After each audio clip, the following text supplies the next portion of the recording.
Hey folks, welcome to the G.I. Joe live stream. I'm really looking forward to tonight. Some of these comics have to get 11 out of 10. I know people give a 10 out of 10, but a couple of these are 11 out of 10. And we get Snake Eyes' origin, and it's the greatest thing ever. So thanks for being here. This is going to be really fun. We're starting a little bit late because our buddy John from ACTION-FLIX is running a little bit late. So we want to make sure that he gets a chance to say what he wants to say for a lot of these issues tonight, and they're all absolutely fantastic. So I'm not going to go through too much BS. I want to just let you know that Friday, of course, is Fantastic Fridays, where we talk about Fantastic Four comics. So if you like this stream, Friday's stream is the same thing, but with Fantastic Four comics. And then every Saturday is the most powerful stream in the universe. And this Saturday, we're going to be covering He-Man and the Masters of the Universe Season 1, episodes 44 to 50. So that's going to be this Saturday. Really excited to talk about those. I haven't watched them yet, so I'll kind of binge them as we go. Okay, that's it. I'm not going to go too much further. I want to quickly thank all of the Super Friends. These are the channel members, so a big thank you to everybody.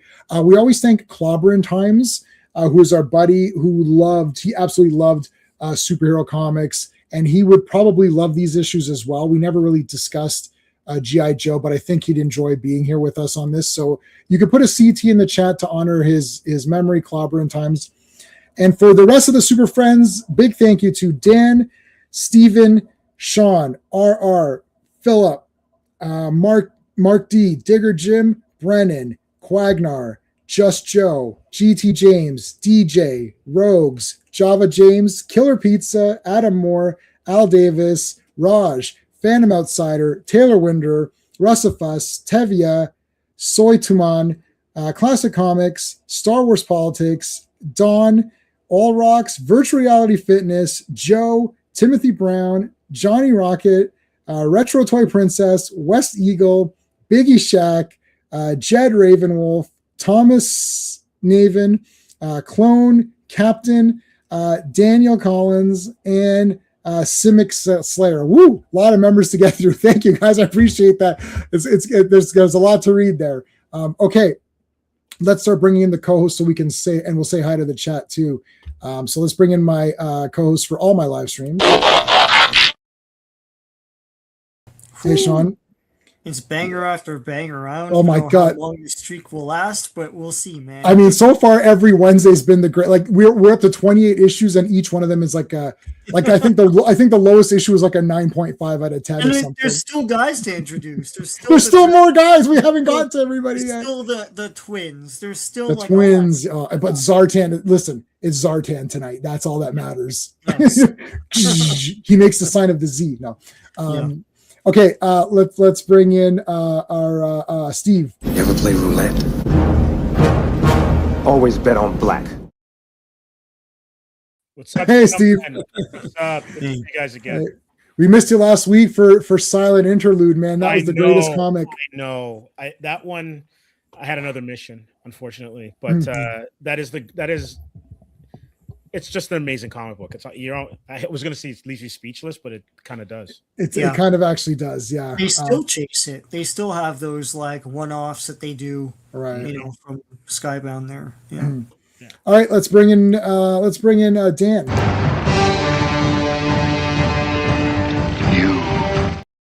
Zartan, bitches. Yeah, Ninja Zartan. Yes. Ninja Zartan with the mohawk or whatever. I love it. So I tried classifieds of that, and that's gone. Bastards. Oh man.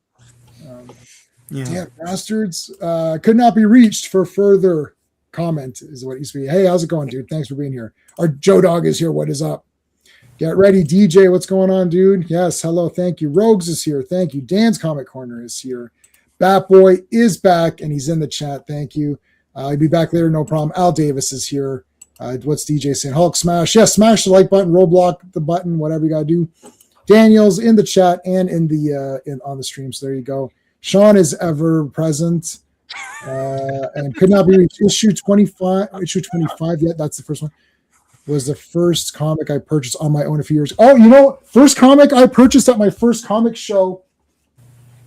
The first comic I ever bought at my first ever comic convention ever The first comic I ever bought. Are you ready? And I have better copies of this, but I kept my original one as Punisher. Wow. Ooh. I was so excited to get this. And then while I was there, I said, oh no, it's part 1 and 2. God damn it. Of course I got part 2. But I didn't realize this. So I bought this issue. And then my second comic that I bought was Spider-Man versus Wolverine. So 2 Wolverine. That is an underappreciated comic book. Yes. Suicide by Spider-Man. That was very interesting. Yes. So those are the only 2 comics I bought because that's all the money I had. And then later I got this, and of course now I have all of Punisher War Journal and some of Warzone and a couple of issues, the first couple issues of Punisher's normal series, which makes me a somewhat, fan of Punisher, although the people on my Facebook group would argue differently. Okay, we're not going to get into all that though. You saw Jeremy Johns. That's the red background guy. Is that red background guy? Yeah, red background. He did not like Mandalorian Grogu at all. Okay. Well, Sean's going to go see it. I'll try and see it next week. Yeah. I trust Sean over anybody else I know. So if Sean thinks the same as Jeremy, then Jeremy's right. If Sean doesn't, then Sean's right and Jeremy's wrong. I feel like Sean's the only one I trust. It's going to be great on television. And then when you watch it in a theater, it'll be like, why? And then it just lives at home on TV, probably. Yeah, that's what's going to happen. Our friend Owen from Action Elite saw it. I think he gave it like a 3.5 or something. He gave his like standard 3.5. Like the standard, like I'm not, I don't hate this movie, but like whatever. Yeah. You know what I mean? Like to me, that would be more like a 4 out of 10. If by my system of rating, it'd be more like a 4 out of a 10. Yeah. People usually give a 3, meaning, it's okay. That's not the way my system works. Like my system is like a 5 out of 10 is like an average rating. Like it was, And we talked about the Star Wars standard. It can't just be okay. Like you didn't walk out of like Empire and say, "Oh, that's okay." No, right. It's significant. Like it's significant. Yes. Yeah. Seeing it tomorrow. This is the way. Yes, Rogues. Yep. This is the way. Yeah. Well, this is the G.I. Joe comic. So issue 25, Sean. Let's go. All right, G.I. Joe, a Real American Hero, number 25.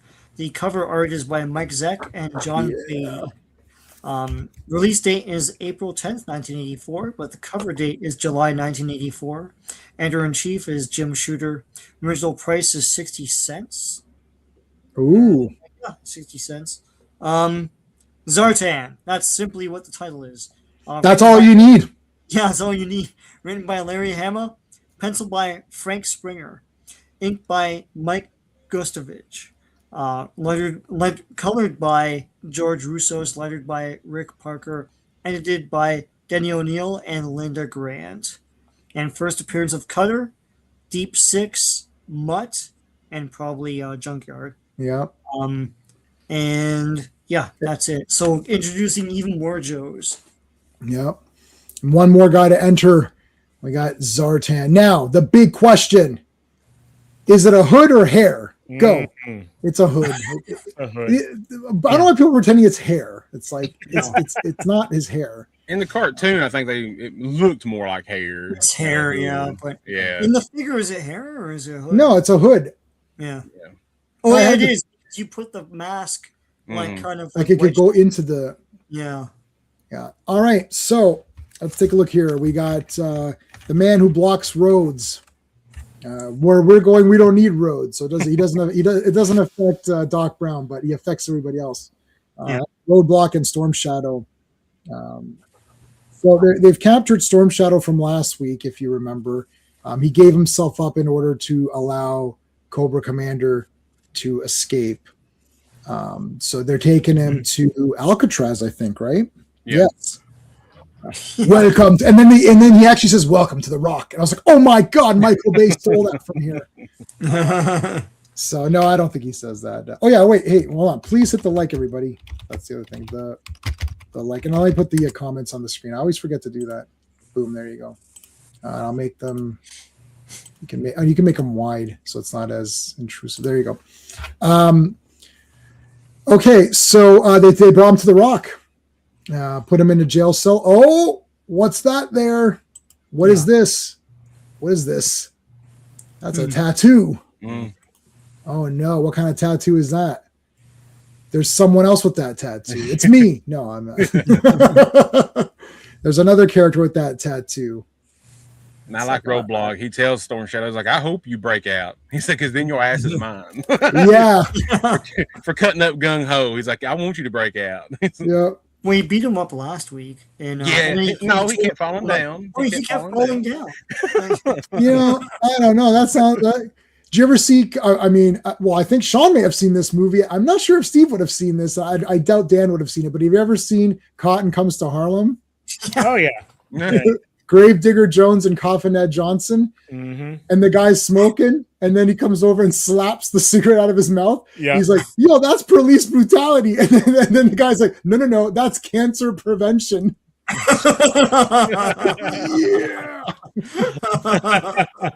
that movie set a high standard. Yeah.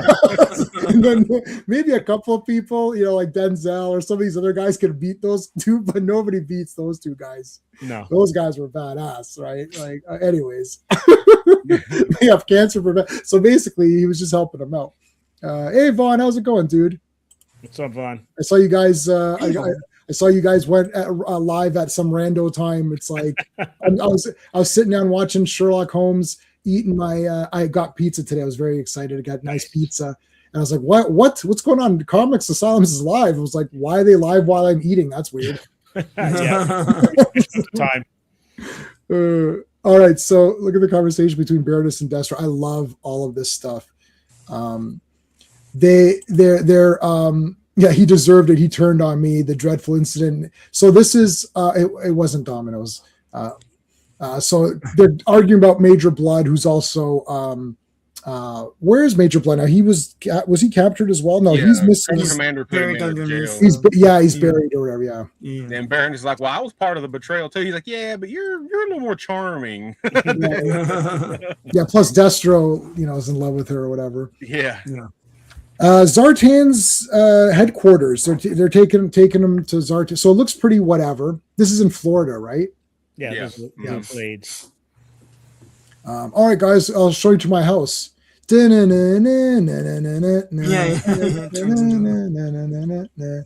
What? This place looks like shit. Oh shit! It doesn't look like shit anymore, does it? So it's all high tech. So here's Mutt.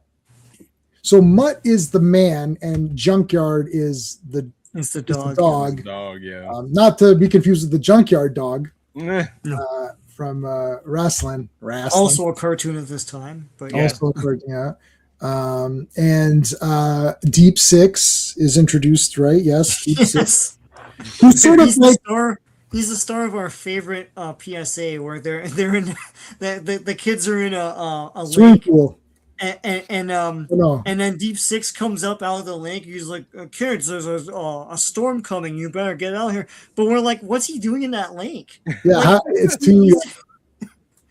He's down there like looking at these kids. He's like, "Oh, oh my god!"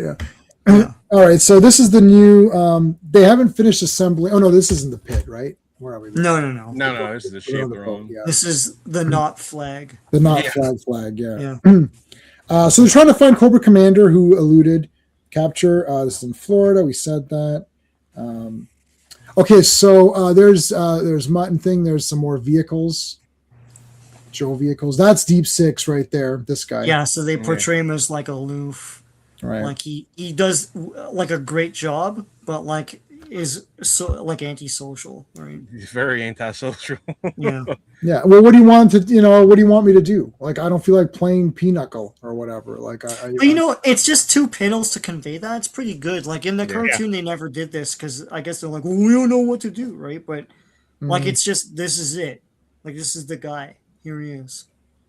Was the cartoon more like do you guys remember? Was the cartoon more like Super Friends, where any Joe for the job, or was it, or did they do? No. It was specific guys for. I mean, they get like Iceberg and Snow Job for snow things. And, okay.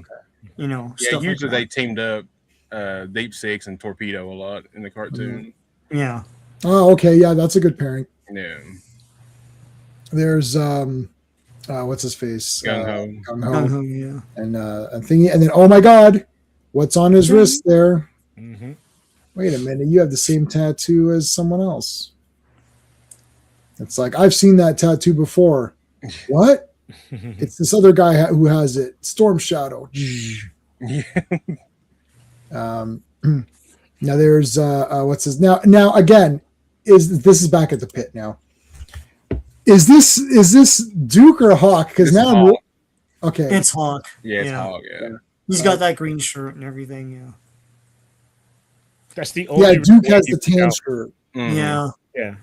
Hawk, the figure did the figure have like a molded helmet or what? No, the first figure had a removable helmet, and he Yeah. did have blonde hair. He came with like I forgot what it was, like a machine gun or some kind of big laser cannon or whatever. But yeah, the helmet would come off though. Yeah. Yeah. And then But of course Hawk in the version 2, they made him brown hair and a whole different outfit and everything. Hawk in the cartoon is probably the version 2 because he has brown hair. Yeah. It is, yeah. Mm-hmm. Yeah. Because this is too confusing. It's like, what the hell? Yeah, I'm confused. Damn. It's like, Yeah. who is? How many buzz cut blonde guys can we have in one? I know. one Right? comic? All right, so there's Deep Six with his full armored up gear and everything. His full deep dive, his abyss gear or whatever. Yeah. There's Zartan. Major Blood thought he was very clever. It's like, well, he wasn't that clever, was he? Yeah. All right, here we go. Okay, so there's Torch, my first GI Joe that I purchased with my own money that I picked out myself instead of getting as a gift or someone buying for me. Yeah, there he is. I've got that one too. I dug him out just for you, J Man. Yes, I know he'd be in there today. I love it. Yeah. I don't know what it was. Oh, I'm sorry. Yeah. Go ahead. That's original? Yep, this is original. Yep. Mm-hmm. Awesome. Vintage Man. one. Yep. Yep, I've got the original one too. And he had all the accessories, but this is really sad. There was this GI Joe collector that lived in the next building, and he loved GI Joe, and he was missing many accessories. And I had a big Ziploc bag of every. I actually had every GI Joe figure I had all the accessories because I immediately threw them in one bag. Yeah. And this guy's like, "Oh my god!" He goes, "I need these to complete this." I said, "Buddy," I gave him the bag of accessories. I was like, "Take the ones you want." I said, "Just don't take the Torch and Buzzer. Like, don't take the Dreadnoks stuff." Yeah. So he did, and then I literally never saw him again. Yeah. He got the entire bag of accessories, so I lost all my accessories, which I don't care about, except for the ones for Tomax, Zema, Torch, like the guys that I had. So literally, I lost the entire thing. Wow. Spoiled brat. I had like 10 GI Joes. It's like I can literally name them all very quickly right off the top of my head. No, I probably had maybe 25 or something. I had a good decent amount. So there's Firefly and Weasel. And so they're there. It's again the big handshake with Firefly. So Firefly, he's not a ninja, but he's kind of a ninja outfit. It's a balaclava. It's not really like a ninja hood or something. But yeah, it's cool how they build him up. Like his reputation precedes him. Like Zartan's like, let me shake the hand of the Firefly. Yeah. So what is Firefly? He's just a saboteur. He's a saboteur. Yeah. Pretty much. Great. He's French. But is that really a thing anymore? Like, you hire a guy to sabotage something? You can do it from a keyboard now, man. I know. Right? Okay, so holy shit. I didn't know he actually morphed guys. What the hell? I didn't know that either. No, not till I read this. Yeah, he's kind of a mutant. I think that that's what they're trying to imply. I think even Larry Hama was interviewed about that. He's like, yeah, he's a mutant. He has powers. What the hell? You could have put Dan and I's face back here. You figure it's he's just disguising, which they do. They do that. You figure did that, right? But it's really cool because in the cartoon, basically he just would put on disguises, right? And he could mimic the voices. But here he can actually physically change his body to look like somebody that he touches. I thought that was really cool. And Baroness is like, I'm not really impressed with this Zartan guy. Oh, excuse me. I'm sorry. How many people do you know can morph into other things or Yeah. Call Professor X, eh? Yeah. I'm not impressed. All right. So Ripper, Buzzer, Torch. Those are your guys. Do they name them here? I guess not really. I don't think they named those two in this issue. I don't believe. Okay, so Zartan. So Baroness is not impressed with Zartan. That was another thing. So they go to the So here's and there's Tripwire. This Tripwire thing. Come on. Bless his heart. I don't know how many times he failed in this one issue. I mean, this guy. Oh man. Sit down before you fall down. And Torpedo's even warning him, like, look, dude, keep your balance. Gotta be careful. Yeah. All right. Are these all vehicles? I feel like this is a vehicle. Yeah, but I forgot the name of it though. Yeah. John will know. John will know. That one, yeah. Yeah. I think the the Dragonfly is standard. the boat, I can't remember if it came with a driver or not. I feel like that it did. The Cobra boat? Yeah. Yeah, the boat. The boat here. I can't remember if it came with a driver. I don't remember if it did or not. Yeah. Let's go this way. So good air stuff here. All the stuff with the Everglades was ported over to the cartoon. And the whole thing of like he's Cobra Commander's like back pocket guy. So like they capture him in the first miniseries. In the second miniseries, Zartan breaks him out. And then that's the introduction of Zartan. And they have this like speeder bike chase scene with the skiffs through the Everglade trees is awesome. It was like super animated for back then. But yeah. That is cool. I don't know if it's intentional. Maybe you three will know, but like I find it ironic that the helicopter that the Joe helicopters are modeled after are the Cobras. Like it's a Cobra model helicopter. Yeah. From I think it was created in the 60s. I think it was designed and was issued in the 60s. It might be something Larry Hama was just I don't know the difference between Larry Hama and Hasbro. So like I know one is a human being and the other is a company. Well, no, but like in terms of influence on G.I. Joe. So like Larry Hama served in Vietnam and that copter definitely was there. Absolutely. Hasbro, I don't know. So yeah, like are they telling him what like who made you, who made you, who made you? Like he made characters for the comics that just like entered the cartoon, like Baroness, you know. Yeah. Like they were never gonna make a Baroness, but they made it because of this. So now we got some good fighting here. Deep Six just shows up. Boom. Boom. I like this Deep Six guy. He's pretty good. What about Deep 1 through 5? Like where was he in the shark? That implausible thing that goes into the ocean and can come out and fly? Yeah. He's a cool toy. Yeah. Bell H or AH1. H1 Cobra. Yeah. I'm never gonna know any of these like pronounce these or how to say these.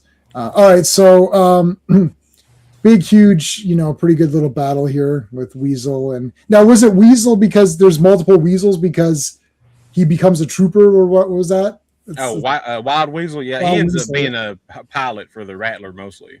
Yeah. So if you bought like 2 Rattlers, you got 2 of them or whatever. Yeah. So wait, can you scroll up? Yep. Is that Duke? Yes. That's Duke. Yes. That's Duke. Yeah. He's in the tan. Because it's a tan shirt, so I was like, Yeah. They did paper, rock, scissors, and Duke got first pick, we picked 10, and then it's like now we know.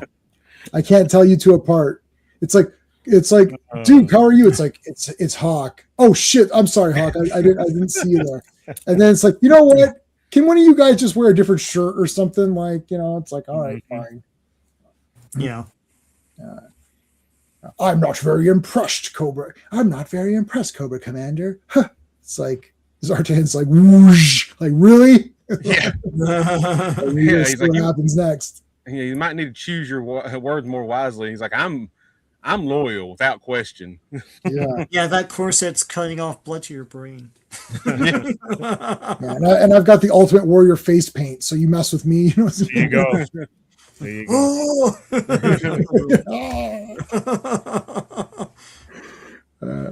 Okay, so I love the infighting of Cobra. Yeah. It's great. But this was so Sean posted a poll. Who's winning your poll? I put Destro, but nobody voted for. Yeah. Yeah. I was going to mimic the poll, but I thought just let you do it. Yeah, after a while, I was like, I don't know why I made this poll. It's like, of course, Destro's gonna win. Well, I was going to pick Zartan because then I saw people picking Destro, and I thought I'll just pick Destro. Oh, you went with the crowd, eh? Yeah, I went with it because Destro's the best ever. Like it's hard to beat that guy. Baroness is second, and then it's like Major Blood and Zartan are that's fake. Baroness is not second. Baroness is not. Major Blood should be last, and then Zartan should be Zartan is number. Yeah, Zartan's the second. Yeah. Yeah. It's on Sean's community or it's on Sean's channel's post. Yeah. Yep. So look on Sean's channels. I know you're subscribed to Sean, so you can check on there. Baroness called Zartan out. I know. He didn't. No, what are you talking about? The guy morphed into people. You guys are crazy. What are you? You're reading too many superhero comics. It's a high bar. I mean, the guy just morphed. He pulled a T1000. That T1000 did that.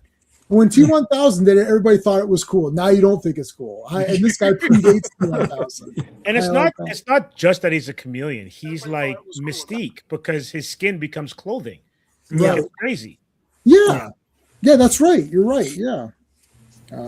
Okay, so Junkyard. Okay, so they cut through here. They fall down here, but a Junkyard takes off. Sorry, not yet. Okay, I'll be the next part. Yeah. Deep Six, you did a good job there. Thanks. He doesn't care. He just walked on by. Oh, dude, yeah. Like Wild Bill's getting ready to punch him. He's like, "You son of a gun!" Actually, I like this. The guy says it's just his way. Yeah. He's great at his job, but he's not really a social kind of person, like Sean was saying. Yeah. Question, opinion: is Wild Bill fashioned off of Duvall from Apocalypse Now? Possibly. Maybe in the comics, not in the cartoon, definitely. But yeah, because the hat and like sunglasses are giving me those vibes. Yeah. This look for Wild Bill's toy accurate for his first toy release. The cartoon he wore, what was it, more blue? Yeah, I believe it was in the cartoon. I believe, Yeah. Just don't play poker and get any aces and eights, because that's not going to be good for Wild Bill. So anyways, Zartan's there. Oh, hold on a second. We got John who's here. Hold on. John, that's a different background. It looks like a different background, but let's bring John in. Hold on.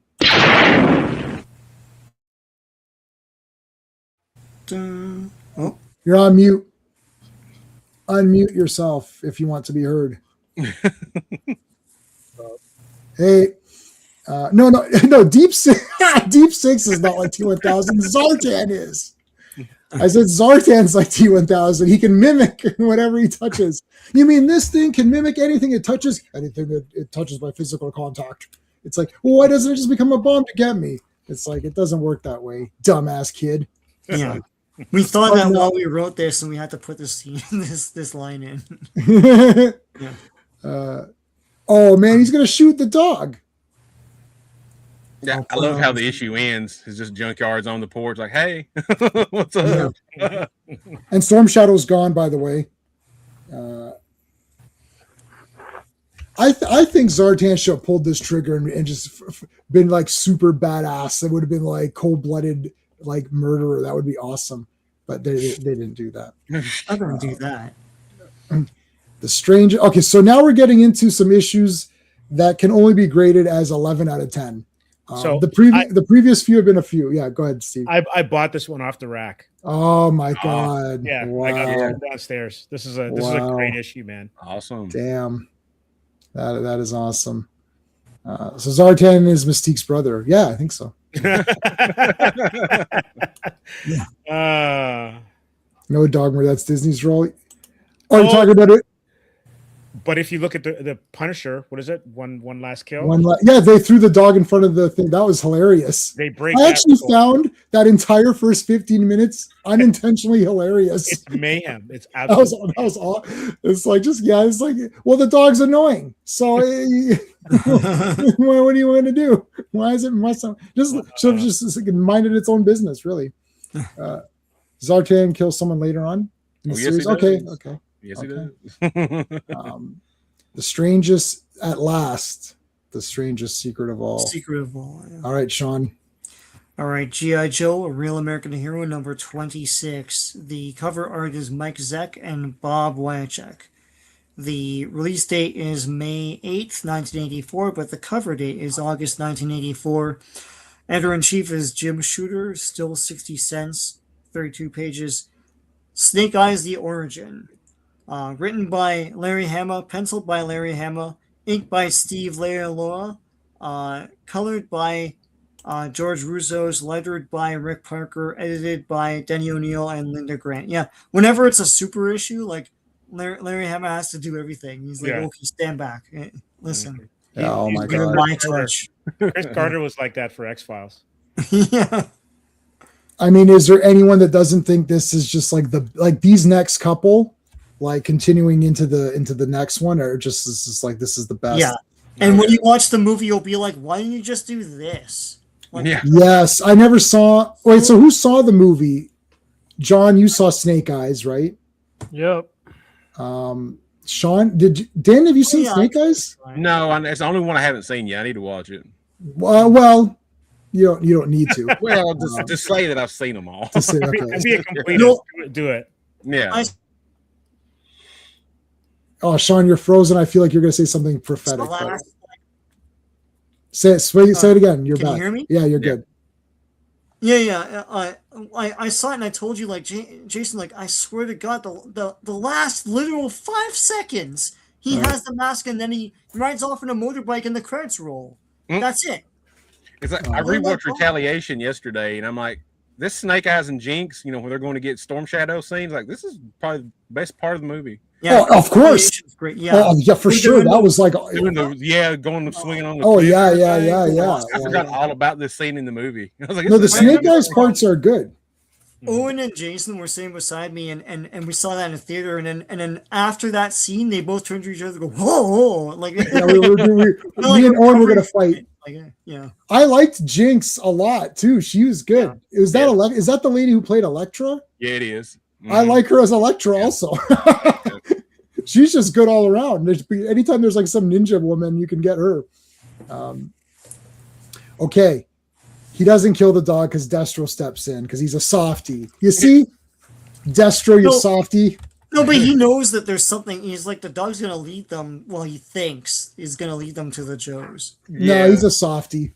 Yeah, he's telling Zartan. He's like, that dog's looking over that way for some reason. I'm not gonna. All right, so they're looking. I love that Mutt and all them are. Oh, you betrayed us. Yeah, that bugs me a little bit because like Mutt and Junkyard are supposed to be tight, and you would think he would know that his dog would not betray him. Like he just instantly just says, "Oh no, he betrayed me." I'm like, what? No. Maybe that's just my cartoon watching because in cartoon like they were tight, know. But maybe in the comic books are not as tight. Maybe he didn't. They got replaced by Law and Order. Yeah. Oh, did he? Yeah, Law and Order replaced them in the movie, in the '87 movie. Oh shit! Yeah. Is that Zartan? No. Elodie. Oh yeah, Elodie Young. Oh, that's Elektra, right? Yeah. She's good. Okay. I mean, there's so many good things here. They're intercutting the stories of Snake Eyes with what's happening right now. So we're going to go back and forth. And what's happening now is, it's fine. Like there's the dog and all that, but this is the big stuff here. So we got the kid comes in. I love this intro to this, to the Ninja Master here. This reminds me of Sakamoto Days. I don't know if anyone on this panel knows what that is. It is a manga. It's quite popular. It's this old man who is actually an assassin, and he runs this convenience store. It's Japanese. And I thought, holy crap, they must have got this from here. because it's a newer manga, and my wife's been reading it. She's been enjoying it, and she's been telling me about it. I was like, oh my God, that's this. He's like a ninja or whatever. Very, very cool. So definitely they took from this, guaranteed. But this kid comes in to rob the guy. I love him. Look at him. He's like, yeah, okay. Whatever. Look at Snake Eyes. He's incognito. Click, click, click. What? I love the dialogue here. It's like, yeah, listen, the safety's on, which means I could do this. And boom, there goes the shell. Boom, there goes the clip. It's like, thanks for the gun. And he gives him some money. He's like, oh, you saw, I purchased a lot of guns recently. And I love Snake Eyes, strapping up at the end. Yeah. He's got music. Yeah, like he tells the kids, like, you better take that $50 because it's better than what this guy's going to do. There is a very interesting speech here about gun control, which I thought was very well handled. He's like, you know what? He goes, it's not going to matter because we're going to find a way to kill each other, right? He talks about how they banned certain weapons and then they just found other weapons to use and stuff. That's how a lot of this, even the ninja weapons that we see, they're all farming tools and whatnot that got converted to ninja weapons. I was like, this is actually, this is better. This like one page of Larry Hama explaining this was better than any gun debate I've seen. I mean, it's true. You can outlaw and ban guns all you want, but bad guys are going to find weapons somehow. So right. And the bad guys are going to get the weapons anyways. They're going to get guns anyway. You're hurting the law-abiding citizens than you are anybody else. Yeah. This is actually handled pretty good here. Yeah. Okay, so got to close up shop because now Snake Eyes is here. So now they're looking at the tattoo. So.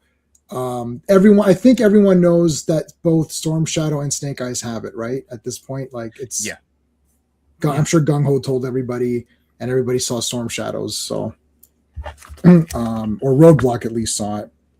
And this scene artistically plays just like a movie.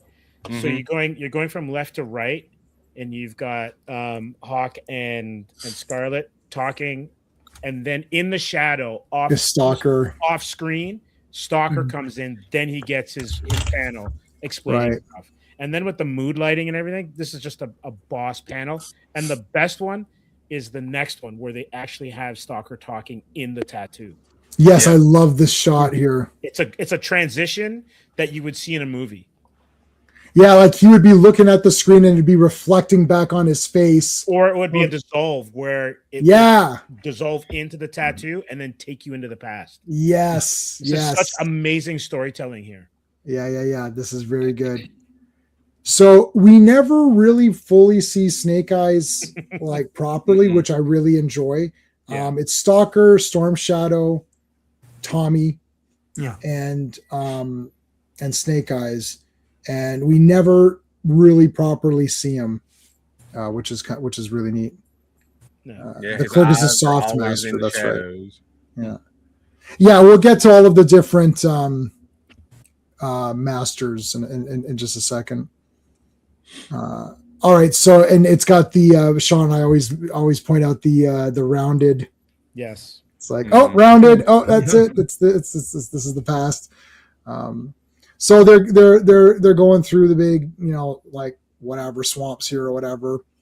I didn't have any. So it's Stalker, Tommy, Snake Eyes. Yeah, we got that. They're talking about some old mission.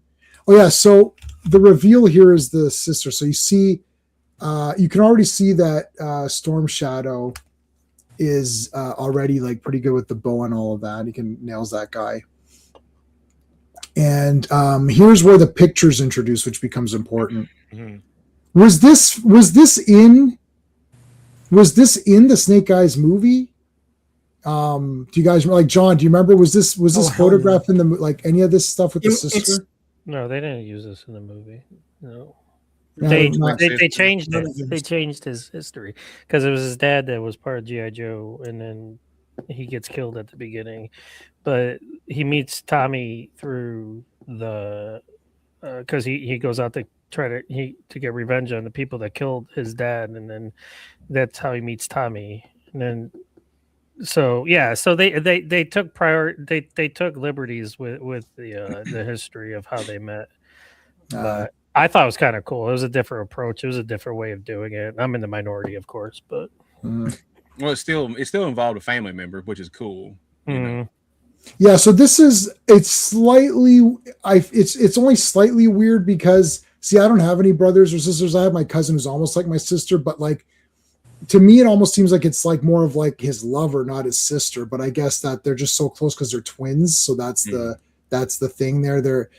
I have twin niece and nephew, and they say that the twins there's like a special connection. So it's more than just a brother and sister. So I guess it makes more sense here because you usually see these things where the guys are at war and they've got a picture of their wife or girlfriend or something. Or I could totally relate to this because I have two sisters. One's 6 years older, but the one that's 2 years older, we hung out a lot when I was younger, and she actually I got her into watching all the action movies with me, so we bonded a lot over that. So I could totally relate to how a special bond he has with his sister. I mean, yeah, it's like most guys carried around pictures of their girlfriends. It's like it's not weird. It's his sister. He has a strong connection to his sister, and he misses her. So that's what gets him through it. So yeah, and they're twins or whatever. So that's the other. That's they have a connection. Yeah. So okay, so that introduces that, which will be important later. So continuing on. Snake Eyes is nailed here, and Tommy. Now they're saying let's get out of here, but Tommy / Storm Shadow goes back for him, and rescues him. Sounds like Game of Thrones. No, it's not. Go away, rogues. I want to go back because like when they were talking about Snake Eyes and Tommy, and then his last name was unpronounceable. It was a Rashikage. Yeah. So that was the name that was unpronounceable. I'm like, it's very pronounceable. Rashikage. I'm like, yes. It's too hard to write though. It'd be too hard to, yeah. But I love it here. Like Snake Eyes is cursed because because like this is where you think he gets disfigured. No, this is just him getting shot in the head. Sorry. This is you're right. Yeah, like because I'm reading this for the first time. So Dan and I are first timers on this comic, right? So I'm like, okay, what the hell's going on, right? I wasn't even sure that this was Storm Shadow until this moment. I thought, oh yes, wait a minute, this is Storm Shadow, right? I didn't know, like when they started, like right here, I was like, okay, I don't know that this is Storm Shadow, and I don't remember everybody. I don't know any of their names. This is like, I know all the superhero names. That's all I can handle. My brain can't handle more identities. I can't, like, so I just know their code names. But in any case, so I was like, oh, this is Storm Shadow. I was like, oh, this is cool. Then that it made it better. And I was like, okay, so he goes back to rescue him, and he does get him. He literally carries him on his back here. But I love this part. Well, you pass it like right there. Go up. There you go, right there. Like, because Stalker was saying how he thought the Huey pilot was going to take off, and he's like, and then like that, now like the machine gunner opens up, and the Huey pilot opens up. They're like, "Fuck this! We're gonna wait." And this every time I see this scene, it kind of reminds me of the beginning of Uncommon Valor, like where he and puts them on. So this is kind of like that feeling to it. Yeah. That's coming out on 4K. We have to get. Oh, I know. Oh, I'm so excited about that. I do. But can we get this mad respect to Storm Shadow here, who not only there's tracer fire, he's got Snake Eyes wrapped over his shoulder, and he's firing off an M60 from the hip. That's mad respect right there. That's how you. Well, go ahead. Yeah. Oh, I'm sorry. No, and he's not getting hit at all. No, and then he's one-handed. Then he really he's like shooting backwards one-handed with the M60. I'm like, do you realize? That's pretty impossible. Yes, for somebody to. I mean, unless you're Commando, unless you're John Matrix or John Rambo, but he is a ninja. So. Yeah. So no, Dan. Okay. He is. So, yes, we don't know that yet, though. Not yet. Right. But look at this though. See how smart they were. They put the tattoo. They gave the reader just a glimpse. Exactly. Yeah. Right, Steve. Because I'm so if you look, I'm not going to zoom into my notes, but as I was taking notes. I got to here and I wrote, "Is this Storm Shadow?" in my notes, and then you scroll down. I was like, "Oh shit, there it is!" Right, because this is the next page. I was like, "Nice." It's like, this is Storm Shadow, and he's already a ninja. That's important because later, when Snake Eyes does so much better and surpasses him, that's interesting because he's already started as a ninja. Like Snake Eyes hasn't. So Snake Eyes has some sort of just God-given ability or something or whatever. He's Michael Dudikoff, man. Yes. Yep. Yeah, but the American Ninja. He says there must have been 2 or 3 reinforced weapons platoons in the tree line, and they all had their sights zeroed in on Tommy, but Tommy didn't even get nicked. Like, he really could dodge bullets. Well, he's a ninja. He's a ninja. He's dodging. So that's what we had to do to win Vietnam. We just had to send in a bunch of ninjas. That way they could just dodge bullets. And Dr. Manhattan. They could have sent Dr. Manhattan. That would have ended it fast. Oh, that would have been it. that would have been going back then. Now we go back to the present, and then I get what they're trying to do here, like with the comedy, like with Mutton Junkyard, but I just going back to what you said. It's like, really, do you think your dog would just be like, okay, I'm with the bad guys now, and he's getting so pissed off? I'm like, dude, give your dog some respect. I'm like, dogs are very loyal. That's the whole point of them. That's what I'm saying. Mutt should have known what he was doing. He should have known what Junkyard was doing. I'm like, do you realize that your dog is smarter than you are? And then he's like, now I'll ask the panel, did I miss where Cobra Commander took off his face shield and put his hood back on? Because or did that happen? No, showed it. That's called like if this was a movie, that would have been an error. And because I can guarantee you that just coming from the art side, I guess Hama, when he was doing the breakdowns, he may not have done the breakdowns sequentially. He may have started maybe in the 20s and then gone back or whatever. Oh yeah. So then when Leola was inking it, he may have been like, Hama might have changed his mind on what he wanted to do. It's just, but you gotta just say, like, it's like when we laugh, like when you don't see people reloading in movies. It's like, I just pretend they reload off camera. Well, he could have just put it on, like, we just didn't see it, Yeah, like, and I mean, we've been showed several times before, that he'll take it on and off, whatever. So it's like, well, we don't have to keep seeing it every time. No, at the end of the last comic, he has the battle shield on, and in the beginning of this comic, he doesn't when he talks to Baroness on the porch of the but it looks like it continued. But what I'm saying is, it looks like it just moves. It like this. The dog just showed up, so maybe he was in the back changing. It could be probably. Yeah, but we don't know the transition between Zartan wanting to shoot the dog and then them Deathstroke showing coming up. over, and there's some passage of time. And right. So it might have been bloody hot, and Commander's like, I can't wear this damn thing. Give me the hood. Right. Yeah, but he could have done it. He could have done it here. Like here he is walking off. Yeah, so hold on. There. Good call. He could be walking off to change it. So I didn't mean to derail this because who cares?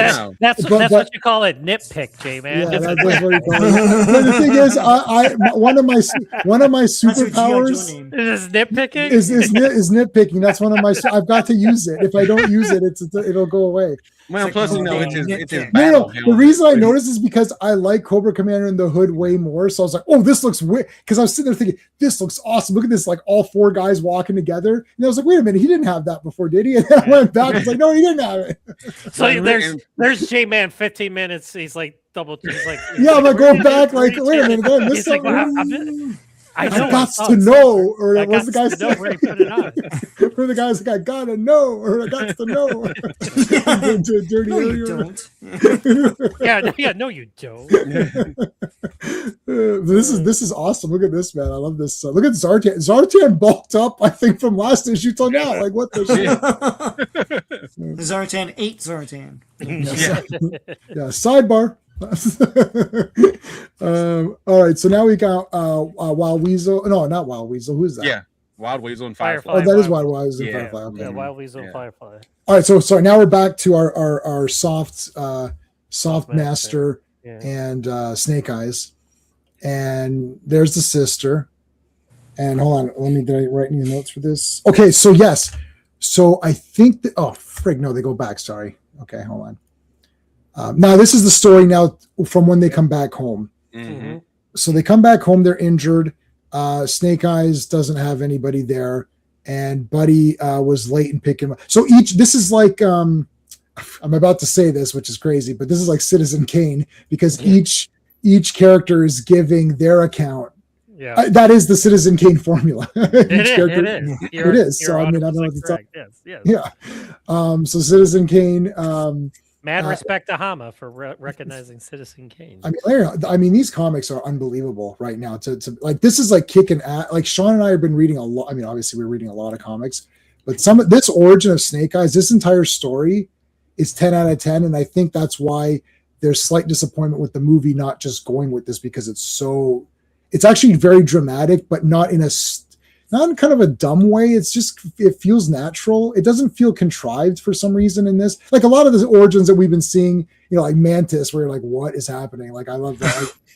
Like Mantis in Guardians of the Galaxy, for those who haven't read Mantis in the comics, that is not even remote. I don't even know what. That's just may as well be someone called Mantis. Her origin is crazy. Like, she became a tree, and we're like, oh, she's a tree. Okay, well, we'll see you next week on Avengers. We're like, what the hell is that? And then she's just a tree. That's it. I was like, that's it for this character? I'm like, what is happening? And then we're like, wait a minute, that didn't happen in Guardians of the Galaxy. It's like, what? Anyways, but this felt so natural, This is I don't know, like, that's why I kind of like gravitated, like, not only because Snake Eyes is plain badass, but he's a tragic character. Like, how bad is it? Like, you survived Vietnam, you got shot in the head.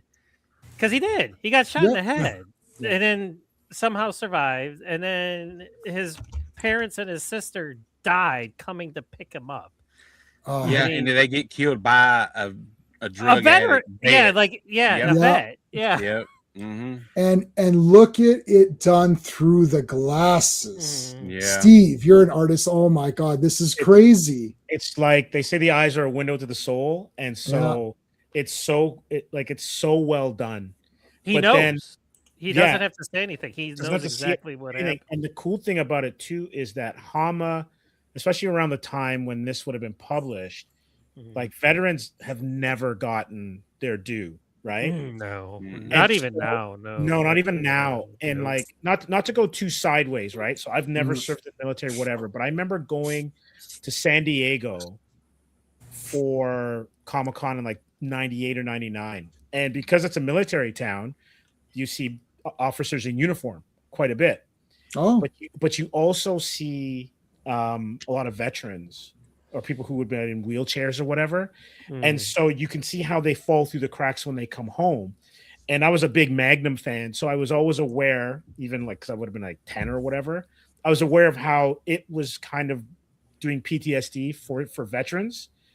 And so the fact that Hama brings in how PTSD not only affects the ones who were back, but also the ones who are coming back as well too, and makes it part of Snake Eyes' origin is just phenomenal. Yeah, and it's done in like a really like awesome way too, even as a comic book though, because like there's real life stories and there's comic books. It still has to be a comic book, right? So it's the best comic books are where you can take something that's real in the real world and then present it in a comic way that still makes it cool anyways, and you can read into it more like the way you're doing, or you could just be like, shit, that's crazy. Like even just surface level, it's still awesome anyways. Like it's simple to understand for anybody. You don't have to be a soldier, you don't have to understand. Like when I saw when I saw First Blood, like part 1, I didn't know anything. Like, I just watched it, thought, oh shit, why are they being weird to this guy? Like, I literally didn't get it. And then he does a speech at the end. I was like, really? And he's like, oh, I can't get a job parking cars and all that. I was like, why not? Like, I really didn't understand. And then as you grow older, you understand more, and then you can get more deeper into that movie. But like, yeah, but on the surface, it's still cool anyways. When this comic's like that, like, this is crazy. Like, you don't need to be a soldier. You don't need to be anything to be like, oh shit, the family died literally right there. That's crazy. And the sister whose picture he carried this whole goddamn time to get through here is, it was his he saw it as his good luck charm. Yeah. Okay. So now we get to the big ninja temple or whatever.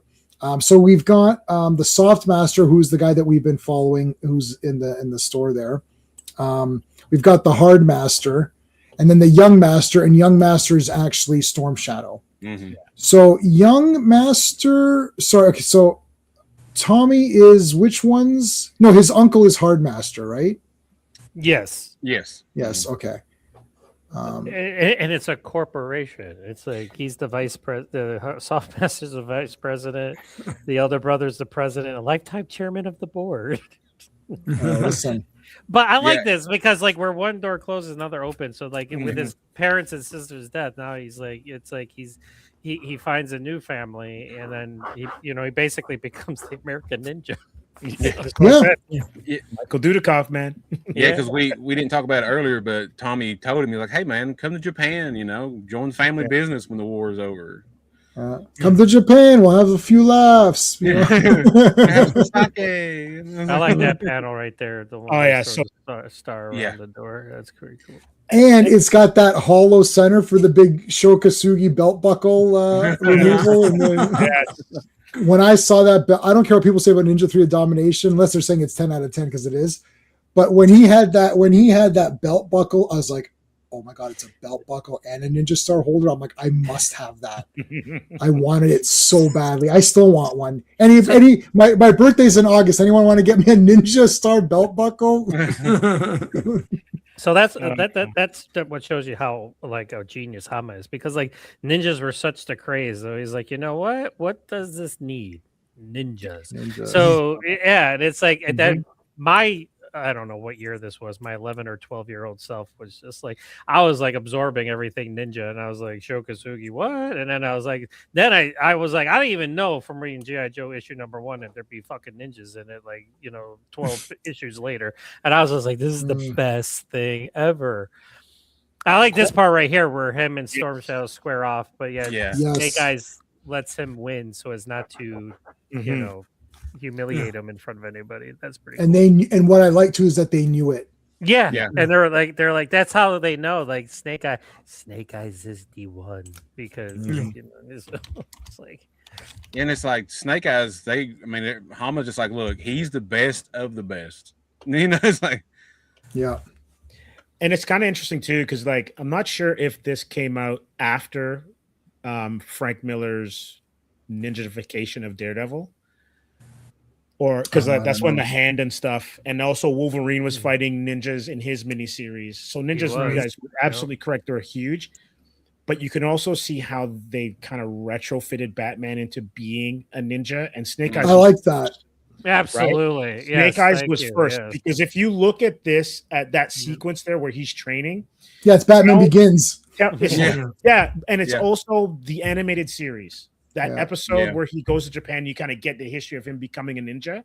They took all from G.I. Joe. Is Batman Year One the first time they did that? I don't remember, because that would have been Frank Miller, but Frank couldn't have been the first to introduce that. I mean, possible.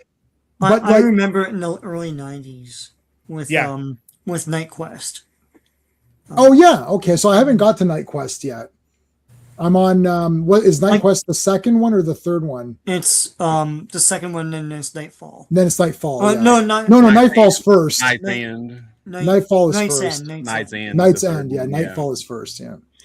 Spoiler alert: Bane is the villain in Nightfall. Remember, that was a legit tweet. I was like, really? That's brutal. Anyways, but no, okay. So they're doing So they're both. Storm Shadow isn't as good as Snake Eyes, but Snake Eyes doesn't want to appear better than Storm Shadow. But he's good with the bow. He's good with the bow. And he can shoot through, so he can go through stuff, and it's like, this is crazy. They say that he has the ear that sees. He's got a sense of hearing. That he can hear. That he can hear living creatures behind solid objects. Yeah. But then we know what will eventually drive them apart is Storm Shadow is akin to killing, where Snake Eyes only kill. Well, obviously Snake Eyes kills, but he doesn't enjoy the fact that he has to kill. Yeah, so. I kind of feel like with it, as far as the comics go, I kind of feel like Snake Eyes is like a last resort kind of thing. Or with Cobra, he knows he has to. They're going to kill him no matter what. So he's like, okay. Well, you can tell Snake Eyes was like, you didn't need to kill that squirrel. Just show. Oh yeah, no, for sure, yeah. And the squirrel has a cartoonish, is like He's like Kathy from the newspaper strips or something. Yeah, it's a Wile E. Coyote Acme. Like he's surprised. What? So now, is this where he talks about like he's going to be like Snake Eyes is going to take over? Yeah. Well, yeah, but he's like he's this is where the Hard Master is imitating Snake Eyes, or whatever. yes, his essence, and that's what gets him killed because then we all know what happens next. Yeah. Because Yeah, he's teaching Snake Eyes a new move and everything. Yes, Yeah, but he's so- showing him. He's showing him. What. It's kind of like American Samurai, like where he showed David Bradley, like then Mark Dacascos got all pissed off, because like, well, you show him, father, it's like I like that movie. I used to watch it. I had it on VHS. Yeah, I like how he's showing him how to counter the ear that sees. That way, he's got a way to fight against Storm Shadow, I guess, if you ever follow him. But now Storm Shadow. Well, Storm Shadow. I really actually don't know because there's a bit of a reveal after this, which I don't know if that's true or not, which we'll talk about when we get there.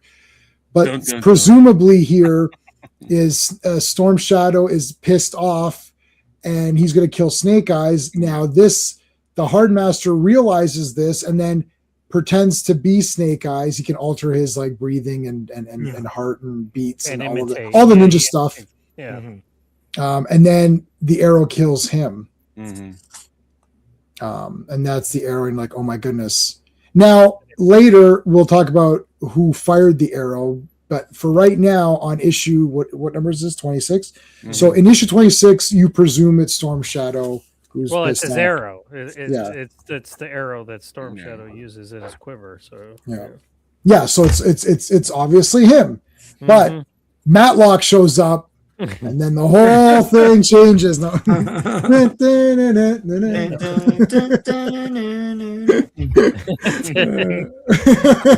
Nice musical interlude. Sean and I often do these. People appreciate them. Anyways. Okay, so Mutt led them into quicksand. Yeah. That's it. There we go. I mean, Junkyard. Sorry, Junkyard. Junkyard. Yeah, because Mutt's still's like, yeah, he's leading them right to us. He's like, I like how it just like usually it says to be continued, or like these issues like they just like the last one just did too, and it's like it just ends. Over. Yeah, it just ends. I love the cover in the next one, by the way. I mean, even that's bad. Even though Snake Eyes is the one getting kicked over. Is this Rick Leonardi? It is. No, it's Michael Golden. Oh, Michael Golden. Okay, yeah, because the Snake Eyes is very distinct, body wise. All right, well, Sean, do the credits then, since we're already talking about him. All right, G.I. Joe: A Real American Hero, number 27. The cover art is Michael Golden. Release date is June 5th, 1984, but the cover date is September 1984. Editor-in-Chief is Jim Shooter. Snake Eyes: The Origin, Part 2. Written by Larry Hama, penciled by Frank Springer. Inked by Andy Mushinsky, colored by George Russo, lettered by Rick Parker, and edited by Denny O'Neil and Linda Grant. And no first appearances that I can see. The way that Snake Eyes is rendered, is that the first time that he's actually rendered in black? That anyone remembers in this series? Yeah. Yeah, because it's kind of jarring here, yeah. Because you know what this reminds me of? This reminds me of Spider-Man's black suit. Yeah, No, I just had that issue in my hand today. First, I have all of Secret Wars. I was repacking comics. So Secret Wars is one of them. I got that one.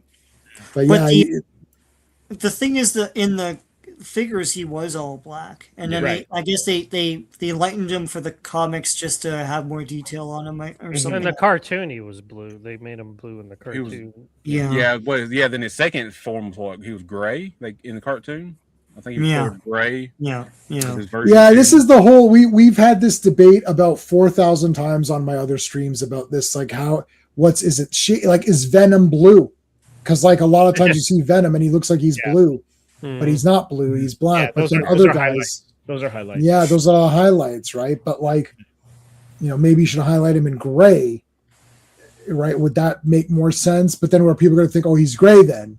He looks cooler with the blue highlights. That's it is thing. Cool, yeah, it's cooler that way. Can I just say, like, I missed the 80s. Like, go back, J-Man. Scroll back up to the cover. Go back up. Go. There you go, right there. 60 cents. Yeah, man. For this issue. Yeah, I know, man. And we were barking at that point because I was like, my God, I gotta use 2 quarters and a dime now. What the oh yeah, and that's not even without tax. I'm like, what is it, Lieutenant? Yeah, and it's like 63 cents or something stupid. I need pennies. Now here in the U.S., we're paying like at least $5 an issue now. I remember going to the comic book store and then having to be like, wait right there, run back, because it was literally down the street from my house, which is freaking awesome. So I'd be like, Mom, I need 10 more cents. She'd be like, all right. And then like I was like, I'll cut more grass tomorrow. I swear to God, just give me 10 more cents so I can get that copy. Oh man. Yeah. So John, you weren't on when I showed this because you'd appreciate this. I don't think you were on when I showed my first comic I bought. No, I was not. Yeah. So the first comic I ever bought at my first comic convention. First comic at my first comic convention, right there. This is the actual one too. I've got better versions of it now. And then I didn't realize it was a 2-parter. I was like, oh no, I got to get this one. But like, this was the first one I bought. And then the second one I bought was Spider-Man versus Wolverine. And that was all the money I had. And then now I've got the entire run of War Journal, but it's like, this was $2 Canadian. Now Spawn is the only comic that's $3 American right now, and every other comic is like $5 or whatever.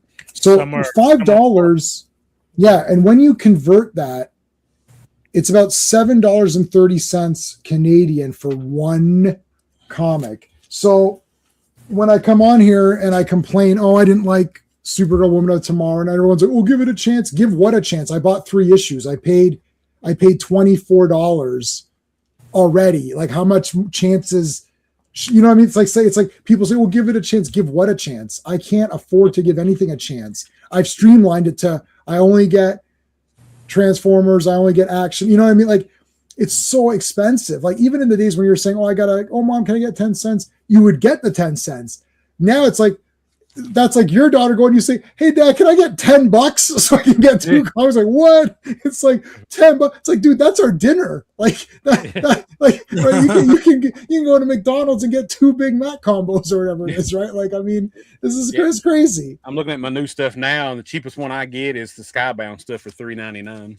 $3.99. Yeah, so that's like a $6 comic. Yeah, it's crazy, right? Because $5 could give you 10 books back in the day. Yeah, right. Yeah. Like just think about that, and then like an annual was 75 cents, right? And that was like, oh, do I really want the annual? And the 75 cents gave you like 50 to 60 pages. That's true. Yeah, right. It's insane.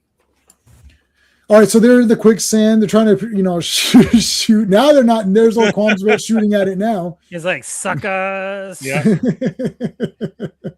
All right, here comes. Who are these guys now? We got Torpedo, Tripwire, and Mutt. And I like how Torpedo is given the breakdown of what weapons he heard go off. Yeah.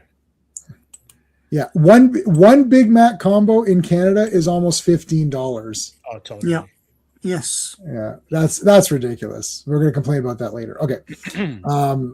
So they're on their trips again. Come on, buddy. Yeah. Okay, this is the moment that I say leave Tripwire behind and kick him off the Joe team. Yeah, sorry, Tripwire. You've literally fallen down on the job 3 times. Yeah, he doesn't even have he just has the mind device or the scoping device. How did he get through basic training? I have no idea. And it's like there's no, like, I guess he's not even out in front, like sweeping for mine. Right. So like he's in the back, and like if some guy in front hit, like, why are you back there? Like, he's just lost the guy. You should be in the front sweeping for mine. John, you're totally correct, because he's behind everybody, following them and still falling down. Yeah, it's like his file card for the toy says. It's like he's clumsy any other time, but when he's around explosives, he's super focused and he's not clumsy. Right. It's like I don't hate any G.I. Joe Cobra characters, but he's definitely on the low. He's on the low. He's on the lower tier. Come he's on, the low end. Yeah. Yeah. So there's our 2 guys, Weasel and Firefly. Yeah, Firefly's making that tiger thing. Like, he's murdering. He's like, I'm done. Yeah, that's awesome. Yeah, this is like when they did it, like when they're like building the traps in Predator, it's like, hey, let's build some Yes. Rambo. Yeah. So this thing looks like the Conan one. Dun, Yeah. dun, dun, dun, dun, dun, dun. And Thorgrim gets nailed. I like Wild Weasel. He tries it out. He's like, hey, it works. Well, of course it does. I built it. Yeah, he's like, I made the damn thing, son bitch. Invader, what's going on? Firefly is one of your favorites. He looks cool. He's like a camo ninja. All right, so they shoot the tree down. They get up that way. There's Mutt. There's Junkyard coming back. Hey, yeah, he's all good now. Yeah.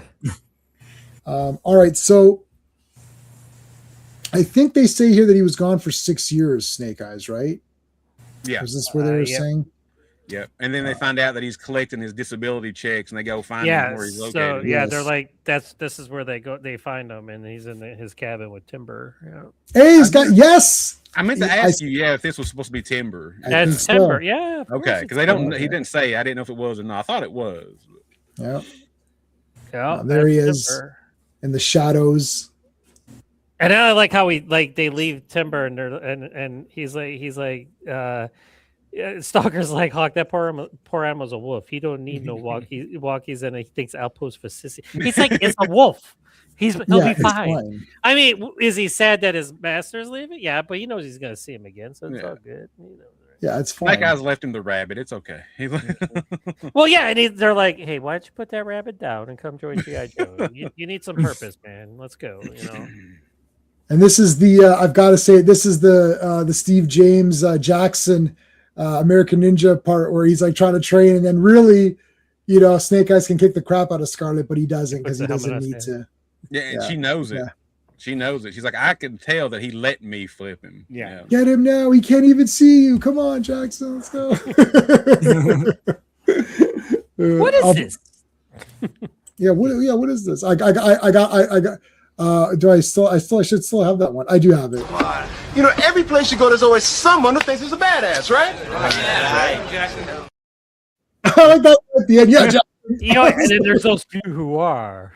Yeah. You should act like one the other day. That's like the best scene ever because, like, I've never seen somebody become friends so fast from kicking I love his it. ass. He's like, man, buds, man, let's go get a beer. You kick my ass, mad respect. I will be your lifelong friend. But see, that's how easy guys can become friends. We might hate each other 1 second, kick each other's asses, and we're friends for life.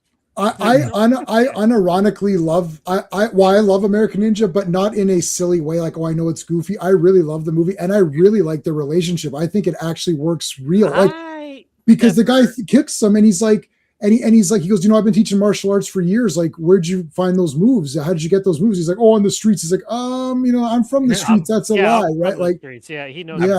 I've only seen 1 and 2, and I love both those movies. Oh, 10 out of 10. Yeah. You've only seen the first 2? I've only seen the first 2 American Ninjas, yeah. Well, like, okay. I like, people have their opinions about 3 and 4. But yeah. If you're a fan of American Ninja, you have them all. I have all 5, and I think like part 4. Well, I think technically the 5th one is not American Ninja. I know, it's a sequel to something. Ninja. That's why he's got a different name. And yeah, it's so stupid. Character, and it's like because they were trying to do like the 3 ninjas. The craze was going on, right? So and just merge it with something else. Yeah, Canon was on their last leg, so they're like, man, what can we do now? Let's try to do this. And then David Bradley was like, sure, but you got to give credit to American Ninja 5, because he has a good fight with James Liu in that one. So. Yeah, it's still fun, but yeah, I think 3 might be the weakest. 4 was good, but 1 and 2 are 3, really awesome. like Marjo Gortner. Yeah, no, I don't hate it or anything. I mean, I'm not a Marjo Gortner hater. I'm just like, as a bad guy, he was super weak, and they needed somebody stronger than that.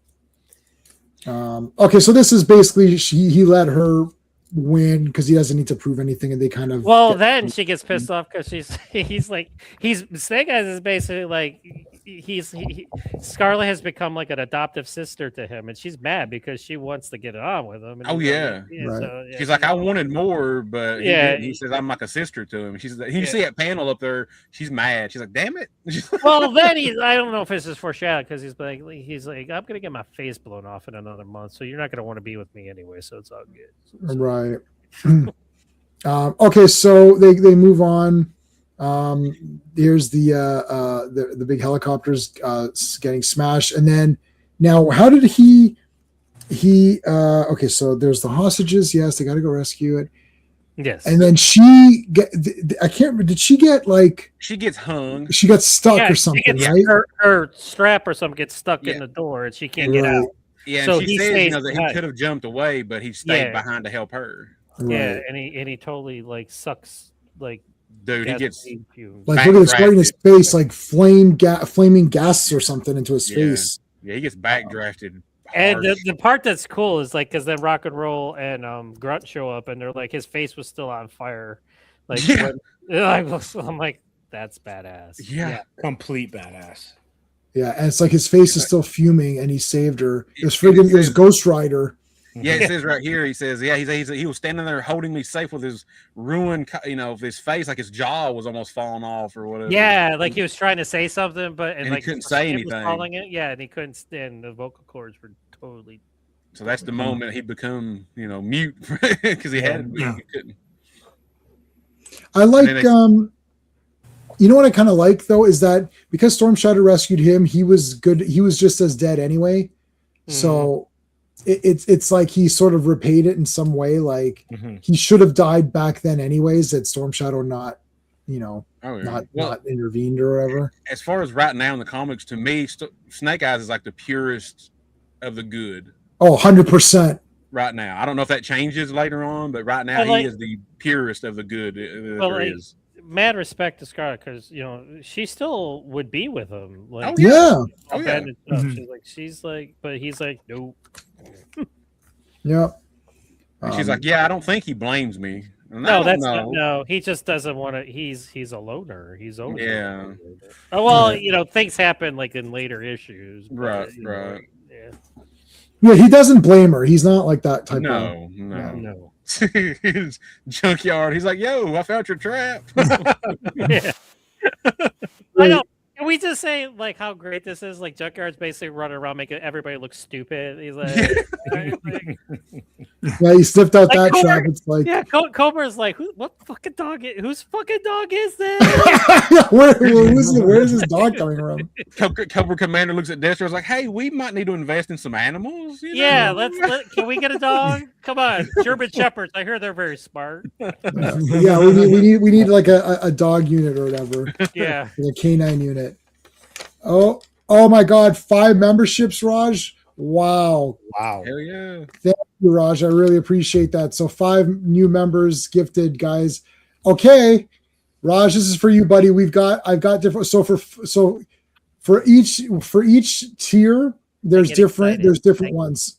I get excited. I get excited. Okay, so and this is 5 memberships. So that means we're gonna give you like 5 of these. Jeez. Okay, I'll give you 3 of these and 2 of the other one because it's like it's just too much. So he'll give you. There's 3 of these. This is for memberships now. Hey, okay. I like that one. Now. And then a couple of these as well.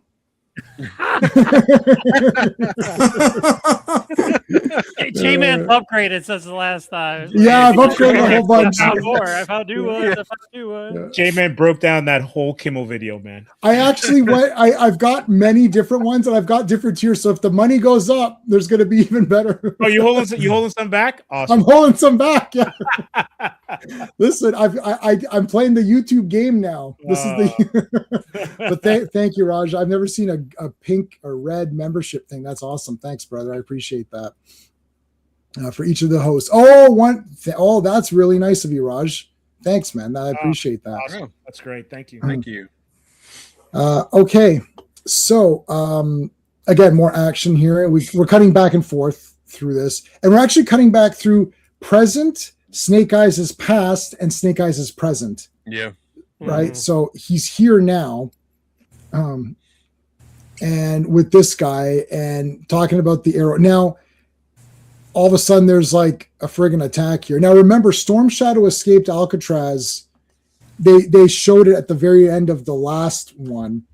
Yeah, they didn't show how he did it. They didn't show how he did it. Yeah. But he's a ninja, so he's slippery, right? He's gonna get out or whatever. And the Sauce Master's like, I know he's right behind me, so shoot. Yeah. Now this Storm Shadow, this is great. What do you guys think? This is interesting that the bad guy is a white ninja and the good guy is a black ninja, like color scheme. Good guys wear black. Absolutely. Yeah. I was thinking the same thing. Yeah. Listen, it doesn't matter what fucking color you're wearing. It's like Well, in a way, you find out Storm Shadow's not really a bad guy. Well, this is what I was getting at, right? So hold on a second. It's a very complicated story. It's a very complicated. Yes, I was actually getting into this pretty good. So I was like, oh shit, wait a second. So hold on. So they're fighting it out here. That's fine. None of them is gonna die. Obviously, spoiler alert. Yes. So he goes down in through the cellar there or whatever and gets out. And I love how the cops. This guy's like, I don't know what's going on. I don't know what's happening. It's like all I know is two ninjas just ran through my store. I'm like, oh, all Yeah. right. Like Freeze wearing an apron guy. It's like okay. Yeah, it's like I don't think you know what's going on here, cops. Like I'm not the bad guy. Yeah. So there's Storm Shadow jumping over.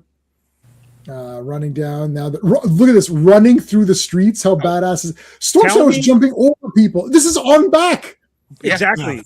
Yeah. Also, like, 80s action flick. You've had Quicksand. Yep. You've had Quicksand, and you now got ninjas, and now you've got a street chase. Yes. And whenever there's a fruit vendor in the streets, absolutely shit's gonna get wracked. Absolutely. Get wracked. There Excellent you go. point, John. That's why it's like if I was ever a fruit vendor in an action movie and I saw two guys, I'd be like, I'm getting out of the way. I'm pulling my shit back right now, and I'm just getting out of the way. And I like how here that you get a little call out to Moon Knight. A kid's like, "Hey, look, it's Moon Knight." Yes, I saw that. Yes, that's how you know it's in the Marvel universe. That's right. Oh man, we just had Moon Knight appear Monday on Avengers. But okay, sorry, go ahead. John, not to cut you off, but I just saw it. The kids breakdancing. Yep. Well, yeah, it's the breaking, 80s, man. Yeah. Breaking 80s, too, man. electric boogaloo, man. That's right. With the cardboard box. Yes. Yep. They're like, God bless them cardboard box. What I was gonna say though, like this is like I love this issue because like you know how like the nitpick I had with Silent Interlude was that his fight with Storm Shadow was like that, but here now we get making up we get the tussle, and not only do we get a tussle through the city streets on freaking Amtrak rails. It's like it's all over the place. And I love the street cleaners here. It's like, oh hey, look, we're going that garbage is garbage. It don't matter if it's humans or not. It's like he lost his gun. If he wants it, he can come back for it. This entire thing's crazy, jumping up and running up a thing of streetcars here. Like, got the big subway, spy versus spy. Totally. Pop locking and roboting. Yeah, there's the Boogaloo shrimp right there. No. And we all know Jean-Claude Van Damme's first act. Yes, he's in the back there. Yeah, that's right. Boogieing away, baby. Boogieing away, man. Okay, and there's Storm Shadow jumping up on the top here. That's cool. They both jump on top, flip each other. Look at that. Boom. Now they're on top of the thing fighting. How cool is that? And you all know that when you're on top of a train, you know what's coming down the ways. It's going to be a tunnel. So it's like, oh shit. This is a great ninja fight. This is what comics. This I was going to use this. I guess I could use this example for this issue. This is what comics are about. Like this is what is supposed to be in a comic book. So there's a lot of good story. Right, and the art is good, and there's a lot of cartooning, which Sean always points out. The cartooning, there's cartooning. The story is compelling. The characters are cool. They all look like comic book characters, right? It can't be super grounded, right? Like it's got to it's still a comic book, right? So there's still vehicles, shooting, excitement. The ninjas look cool. This issue 20 is 27. This is what a comic book is. If someone says, "What is a comic book?" This is it. There's like this story going on. it has to have all of this stuff. It can't just be, because if this was written right now today, not by Larry Hama today's, but some other writer today, it would have been one issue of them talking about Snake Eyes' backs. Guaranteed, Steve. Yeah. 100%. Am I right? It would have been all just talking about the background. Of them talking. It would have been right. And it's like, when am I going to get the ninjas fight? Because this comic still has ninjas fighting each other. End of the day, you still got ninjas fighting. So, I'm looking forward to if I don't like He-Man, I'm going to be very upset. Listen. I'm excited. So I hope it's good. I see. That's why I hate because I work all day and I'm outside, so I don't get to look at my phone. I just saw there was a new trailer for it. Oh my god, it's awesome! Is it good? Is it good? Is it good? It's crazy. Oh yeah. And like Mechanic is in it and uses his powers. It's awesome. Yeah. It's awesome. Mechanic. But he names each guy, and Ram Man jumps and smashes stuff. He's got the springy legs. I was just saying that last week. It's like, I hope he's got the legs. He did. You said that, Dad. Yeah, he does have them. He does have this. I've not been excited for any movie in a long time. Like, not since Force Awakens. And then I saw that, I thought, wow, this is horrendous shit. And then since that day, I've never been excited for any, except for Godzilla -1, and that was 10 out of 10. Yeah.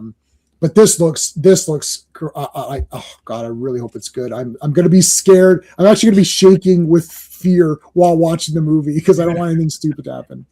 J-Man's gonna be like looking through his fingers. Like, yeah, no, please.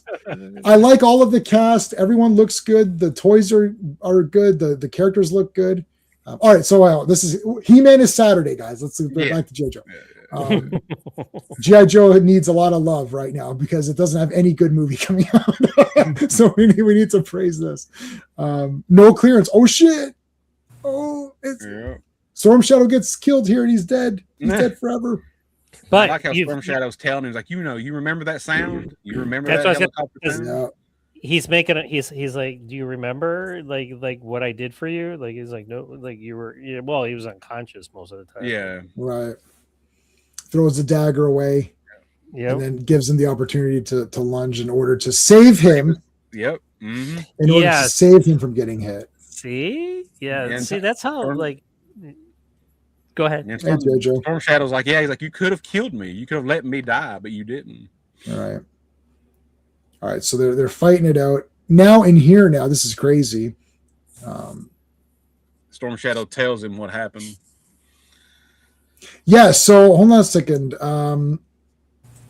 Where does he actually say he goes to hold vengeance after that? Does he say it here where he goes, I didn't shoot the guy? Yeah, let it go back. Yeah, so this is where he confesses he's like, I didn't do it. Right like, here. I didn't do it. Yeah. Yeah, right and there. It's his life's mission. And I love where he says, and that day I'll have my cold dish of vengeance. Yeah. Yes. So he's joined Cobra in order to infiltrate it to find out what really happened. Yep, because it was a Cobra assassin that killed his uncle. Yeah, they took the arrow that killed the squirrel. Mm-hmm. Yep. Yeah, that's cool. So in a weird way, it's like the hubris. It's like Storm Shadow's hubris ended up getting his uncle killed. Huh? Yeah. True story. Yeah, like so, Jason. You remember when Storm Shadow defected and became a GI Joe? Like that was in the original. Yeah. So in the figures they did that, and they did that in the D cartoon as well, and it stems from this. Yeah, that's the one I have that's actually the Storm Shadow I have as a kid. Blotches and the Tetris pieces. Yeah. Tetris Storm Shadow. I don't know. That's all it is. But that's the Storm Shadow. I had that one as a kid, that exact one. And then I've got the classified version of that in my cart. I keep meaning to pull the trigger, and then I. Oh, you should totally just get. Yeah, I'd grab it, man, for sure. Yeah, it is pretty awesome. It's gonna go away. Yeah. Should I just grab it while we're live? Let's see. It's in the cart. So is Godzilla vs. Biollante on 4K. I mean, you think that's any good? I mean, I like it. No, Godzilla vs. Biollante is a 10 out of 10 super masterpiece. Yeah. The movie's a super mega masterpiece. I'm just saying I already have the Blu-ray. Should I get 4K? Maybe not. That's just like extra upgrading for no reason. How good could Biollante look in 4K? Okay, I ordered the Storm Shadow because of you guys, bastards. Nice. All right, I'll show it to you next Wednesday. I also got Beachhead, but you guys have already seen that's the same one that John has. The Beachhead that John has. And did I get any other G.I. Joes? No, that was the last one I got. And I got Zorana. I showed you that last time, right? Or no? I got Zorana. Scarlet last. I got classified Zorana. Oh, cool. You didn't show Zorana. Hell yeah. Okay, I'll show it to you after. I want to make sure we finish these. Real quick, okay. I like just a minute when it ended. Like Scarlet knows he can't talk, but she keeps asking. Everybody keeps asking him questions, knowing he can't talk. Yeah. They're like, what am I doing? You're not going to answer. Yeah, it's like you know he can't talk, so why are you asking him questions? It's like. I mean, he can sign language you probably, but he's not going to. Right. Okay, before we do the credits on this one and look at it, I want to put everyone's links up. So just bear with me for just like 2 seconds while I get the everyone's links up. So I've got my channel, and then Sean, I'll put your channel up. Oh no, because we do the similar kind of things. Dan, you still there, or you're off camera? Did he have to go? Here. Just give me a second. I'll be right. Okay, yeah, no worries. Well, we'll let John speak first then. Actually, ACTION-FLIX.com. Okay. Actually, John, I'll make you large, and then you can tell us what have you got coming up on your website. Still got my interviews that I'm editing, so I got a bunch. I keep saying this every week, but I am so behind. I'm so sorry. It's like that's not what you want to hear, but I am. Okay. But I still got Ryan Robbins. Like I have to edit that because there was a lot of technical stuff. So I'm editing that. I'm supposed to be doing some really good stuff coming up. It's just like right now, like I have it, like I don't say it unless I have it in the can because I don't want to jinx it. So yeah, I got some stuff cooking, but it hasn't cooked yet. So okay, I'll leave it at that.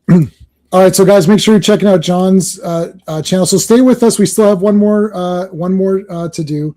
I don't need to make myself large. I'll just tell you guys what's going on. So I'm not going to go through everything because there's a lot. I'm basically streaming like every day, or almost every day. So the big stream is Friday, Fantastic Four, 4 more issues of Fantastic Four. That's every Friday. We call it Fantastic Fridays. That's both Sean and I think Stevie here Friday. Yep. And then Saturday is the most powerful stream in the universe. Countdown to He-Man. We're continuing with He-Man and the Masters of the Universe Season 1, episodes 44 to 50. Continuing the countdown to He-Man, the movie. Once the movie comes out, we will do a live stream that Saturday to talk about the movie. Spoiler talk and all that. Every Monday we do Avengers comics. I do a TerraVision thing. I'll mention those later because there's 2 other people that I want to talk as well. So Sean is with me on those streams. And then Sean, where's your link? I've got 2. Oh, let me go over here. Keeps with Gears. Where's Sean? Okay, Sean, what have you got going on besides whatever we're? So I'm on all those streams, and except for the Tuesday one. But also I have a bunch of videos up on my channel. Gremlin Storybook, Airwolf Annual Storybook, that's awesome. Flash Gordon Storybook, of course, comics, Super Mario Brothers comics, vintage Superman, Marvel 2-in-1, all sorts of cool stuff. I'll be putting up more videos next week, so stay tuned. Okay. All right, Dan, I'll put you large. What have you got coming up on your? Yeah, tomorrow or Friday, our Masters of the Universe 1987 comic adaptation episode should be dropping. Yes. And then our next episode we'll be recording should be in a couple of weeks, and we're going to be talking about Free Comic Book Day books that we grabbed this year. And we're going to probably do about 2 each, pick a couple of them that we did, and just talk about them. You know, not really nothing too in-depth. It's kind of, what they're about and what we thought about them. Okay. All right, cool. Comix Asylum, what do we got going on Comix Asylum? We got quite a few things going on. Our recap from TriCon, which was a convention in Kitchener a couple weeks ago. We had a chance to interview Mike Ruth, and he does a lot of covers, including Conan and Red Sonja covers. And tomorrow we're having a live stream, and we're going to be talking to 2 creators from the Summit Comics universe, as they have 2 comics that are currently being crowdfunded. But we're going to talk superheroes versus sci-fi. Which is the better genre? All right. I'm gonna try to make that. I've got some plumbing that I need to take care of, so I'm hoping to take care of it before that. So I should be okay. So there. Okay. Is that everybody? Yes. Did we get everybody? Yes. Okay.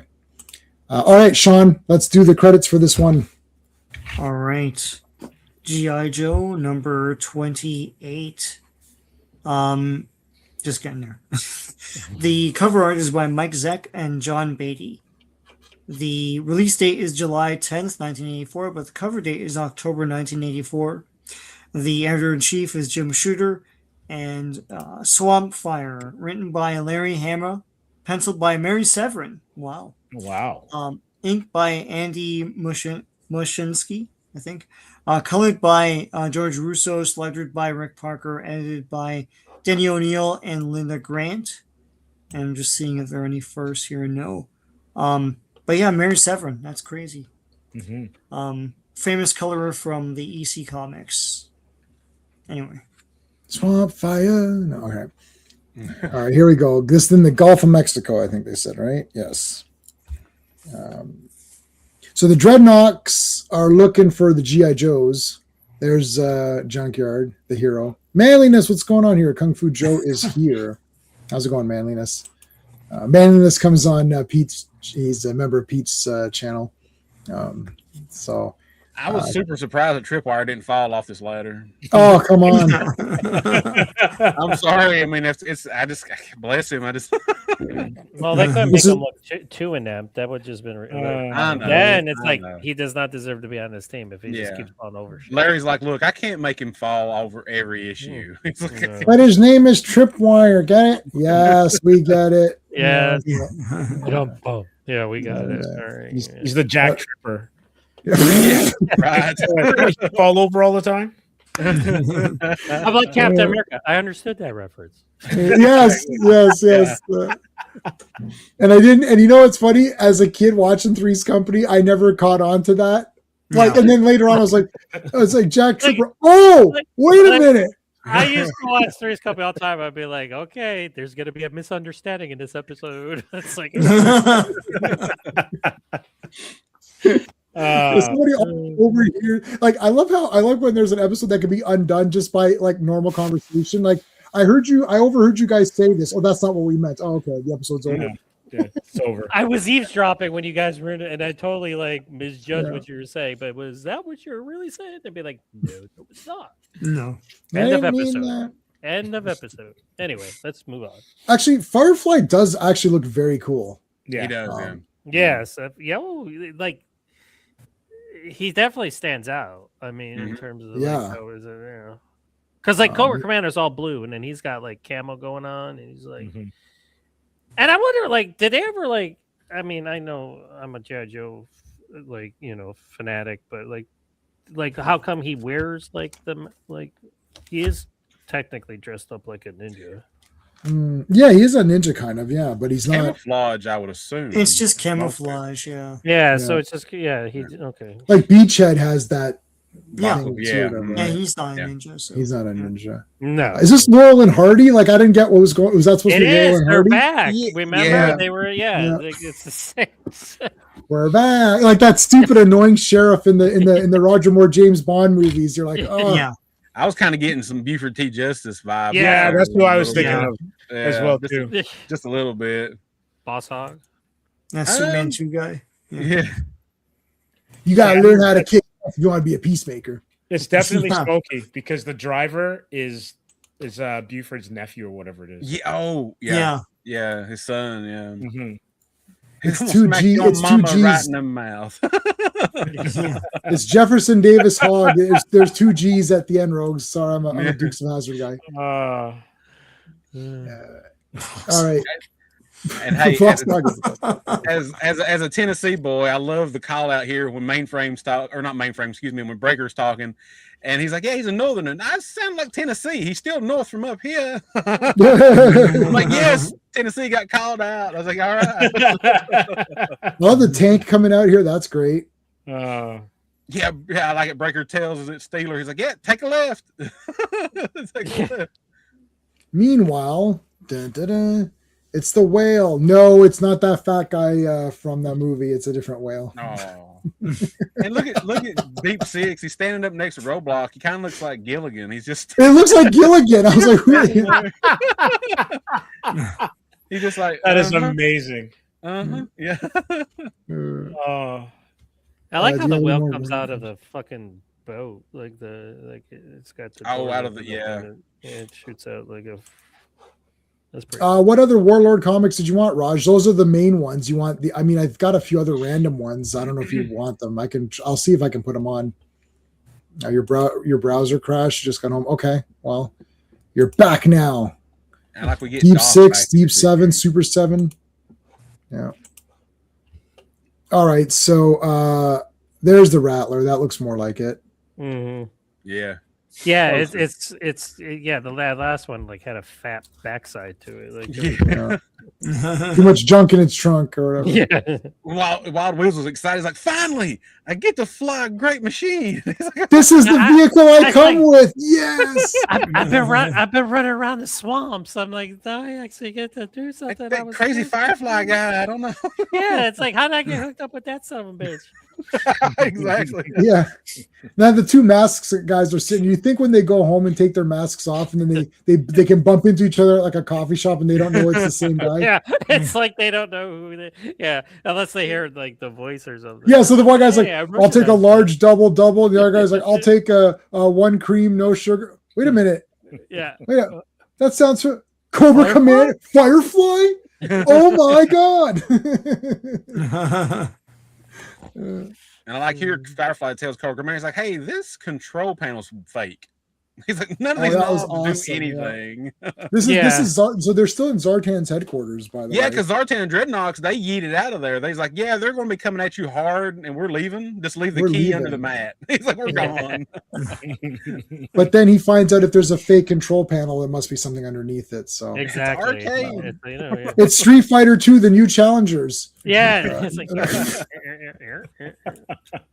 it's like I want to be Ryu. No, you can't do mirror match in this one. That's not till champion. Oh shit, I forgot you can't do it in this first one. But I love the joysticks with the fire button on the top of the circle. It's like, yes, that's great. Yeah. And like it literally has like you play as one man, you press it. And I like how they actually have a picture of the HISS tank on the control panel. It's like just in case. Just in case you don't know what it is.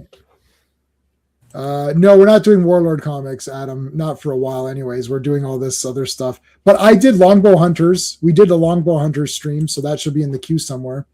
I have all the original issues of Longbow Hunters. So Mike Grell, check that. And I've got a few of the regular series. I did videos on that, so you can check those out. Those should be in the queue somewhere, or in the channel. All right, so there's the I don't know where these guys are going with this. Like they're like it's a tank. Like get out of the way. Like, Mainframe's like, what are you following us for? He's like, hey, quick, take out your revolver and take some pot shots at it. Okay, all right. Yeah. Yeah, Buford's like, I'm not leaving you until you get out of my county. But it's just like you just expect to see like the journal. Exactly. Yeah. Or smoking a bandit, one or the other. Yeah. Wait, oh, this guy's he's got a Boston hat on. Yeah, that's baseball, Cutter. Right? Yeah, Cutter. Yeah, he does. Yeah. Is that's the Red Sox? You see, I know won't what sports are. J-Man, have you been watching ESPN? What's going on? No, you know. As a kid, I was a massive poser. As a kid, I was wearing baseball caps. I had Oakland A's, I had Atlanta Braves, I had Boston Red Sox, and then people are like, "Oh man, yeah." And they name somebody. I'm like, I don't know what you're talking about. They're like, "You're literally wearing the hat." I'm like, I'm a poser. I don't be like James Harden, like the Cavaliers are in the playoffs because I'm from Cleveland, Ohio, and like he was wearing a Los Angeles Anaheim Angels cap during an interview, and he's playing for Cleveland Caps. And one reporter asked him, he's like, "Are you a fan?" He's like, "I just like the hat." Yeah, that was me. I just like the hat and stuff, right? It's like, it's like, and then everybody's like, the reporter wasted a question by asking him what hat he was wearing. I was like, yeah, that's a missed opportunity. There is that. I just made me too. You saying that just made me thought it was pretty funny. Like I just well, now I've got my Batman hats, and I know who Batman is. So, there you go. And my Ben Reilly Spider-Man hat to troll people who are like, ooh, Scarlet Spider or Spider-Man? Scarlet Spider. Scarlet Spider, yeah. Technically both. Well, yeah, I guess so. Yeah, you know, I liked his Scarlet Spider outfit way more than his Spider-Man outfit that he did. Yeah. I like both. Both. Spider-Man's like an awesome character, like a designed character, and an awesome character. Sorry, I mean obviously. Okay, all units functioning. Okay, so quick guesses in the chat. Underneath Zartan's headquarters lies a bunch of alligators with freaking laser beams on their freaking heads, or his stash of gold or a massive robotic army. What do you think is underneath? Think to yourself, what would be the most awesome thing that could be there? I'll take the ladder. I'll take the robotic army. What? I like how they also have 80s antennas. Yes. No, listen, and they're coming. It's all waterproof too. It's like how awesome is that? It's like we thought ahead. You have to be. They live in a swamp, so they have to. Yeah. So wait a minute. This is like the cartoon. This would be something in the cartoon, so that way they can demolish these things, because that's how they got away with the bats, eviscerating the animes, because they were like the bats and stuff like that. So but that's why I laughed at that. It was like I was like, oh yeah, I was like, because in the comic book, people get shot and shit. So it's like, why do we have like these have robots? But as soon as Cobra Commander saw that they're robots, he pushed Firefly out of the way. He's like, I want to control the robots. Yeah. He's like, I am Cobra Commander, by the way. Yeah, he does say that. He's like, I need to touch the joystick. Okay, you can go touch the joystick. You go right ahead. I'll be over here. Arnold Vosloo. Yeah. Firefly, can I see the back of your package? Let me look at the back of your card. It doesn't say Commander of anything on the back here. Now here's the back of my package. Shit, it says Cobra Commander. It looks like I'm commanding this thing. When you see this face, you see this. Yeah, wherever you see this face, you're gonna see. I am the Cobra Commander. Wherever you see Cobra, you're gonna see this face. I make that shit work. Come here. That's the only good Kevin Smith thing that exists. He better cherish that movie, because that's the only good thing he's got, is that Jay and Silent Bob. Dogma's okay, but Jay and Silent Bob Strike Back is a masterpiece. I mean, say what you want. He's a trash writer, but that movie is a masterpiece. I'll give him. You got to give the devil his due. When the credit's there, the credit. Let it not be said that I'm not fair. Okay, I saw it in the theater and cried the entire movie. I was like, okay, Kevin, congratulations, you got a funny movie in there. For the Click Commander's the best scene. Where's his fucking face? It's like, what are you talking about? Like, why are you bragging so But then he doesn't know anyways. He's like, oh yeah, I don't know. It's so funny. Anyways, okay, so Laurel and Hardy, back to them. What were they trying to do here? I don't know what was going on. This is like they're going to fight the robots too.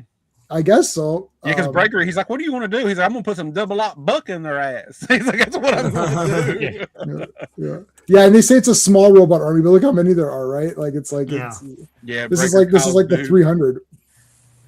He wants Firefly's joystick. Oh, I get it. I see what you did there. Chasing Amy. Oh, I never saw Chasing Amy. It's all right. That movie, that's a tale of two movies. Totally. Like, some of it's good and some of it's whatever. Yeah, it's like super hilarious, and then it turns all serious and shit, and you're like, what am I watching right now? I liked Dogma, and Mallrats had some okay parts as well. Listen, I'm a fan of Mallrats. Yeah, it's okay. I don't think it's as bad as everybody's. I'm just beating up Kevin Smith because he made a shitty He-Man thing. That's all.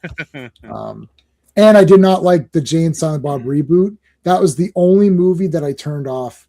I've never turned off. I don't care how much I'm hating it.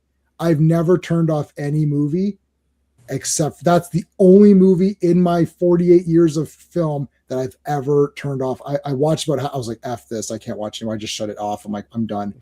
Not even whatever you think I hate. Or Jay complains about Eternals or complains about, whatever I complain about. I still watch the whole thing.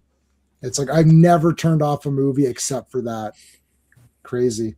So there's one thing for Kevin. So I'll tell him that next time I meet him. Next time he's at Gotham Central, I'll tell him. I like how the robots are getting like destroyed here. They're like beep, beep, beep. They like their poses and stuff like that. Right. He turned off Bigfoot versus the Illuminati. Yeah, but you didn't know who won then. Could the Illuminati beat Bigfoot? I'm not sure. And once all right, again, so the back. Can I just stress that this is all taking place on American soil, everybody? Yes. Yes. So you got tanks, you got the hisses, you got the local cops. Who else? The rattlers are in the sky. Where at one point do we call the government and be like, can we get like the National Guard down here or something? Because they don't because technically like G.I. Joe is clandestine, So it's like, right. They're the elite special forces. Yeah. Right. There's the American Gothic people, the American Gothic people or whatever. American Gothic, that's what it is, Like Anavasu says, only mentioned in whispers. The whale just goes through their front yard. Yeah, they haven't posed for their painting yet. Yeah, where's the pitchfork at? Yeah, this is watching their TV in their front yard. Yeah.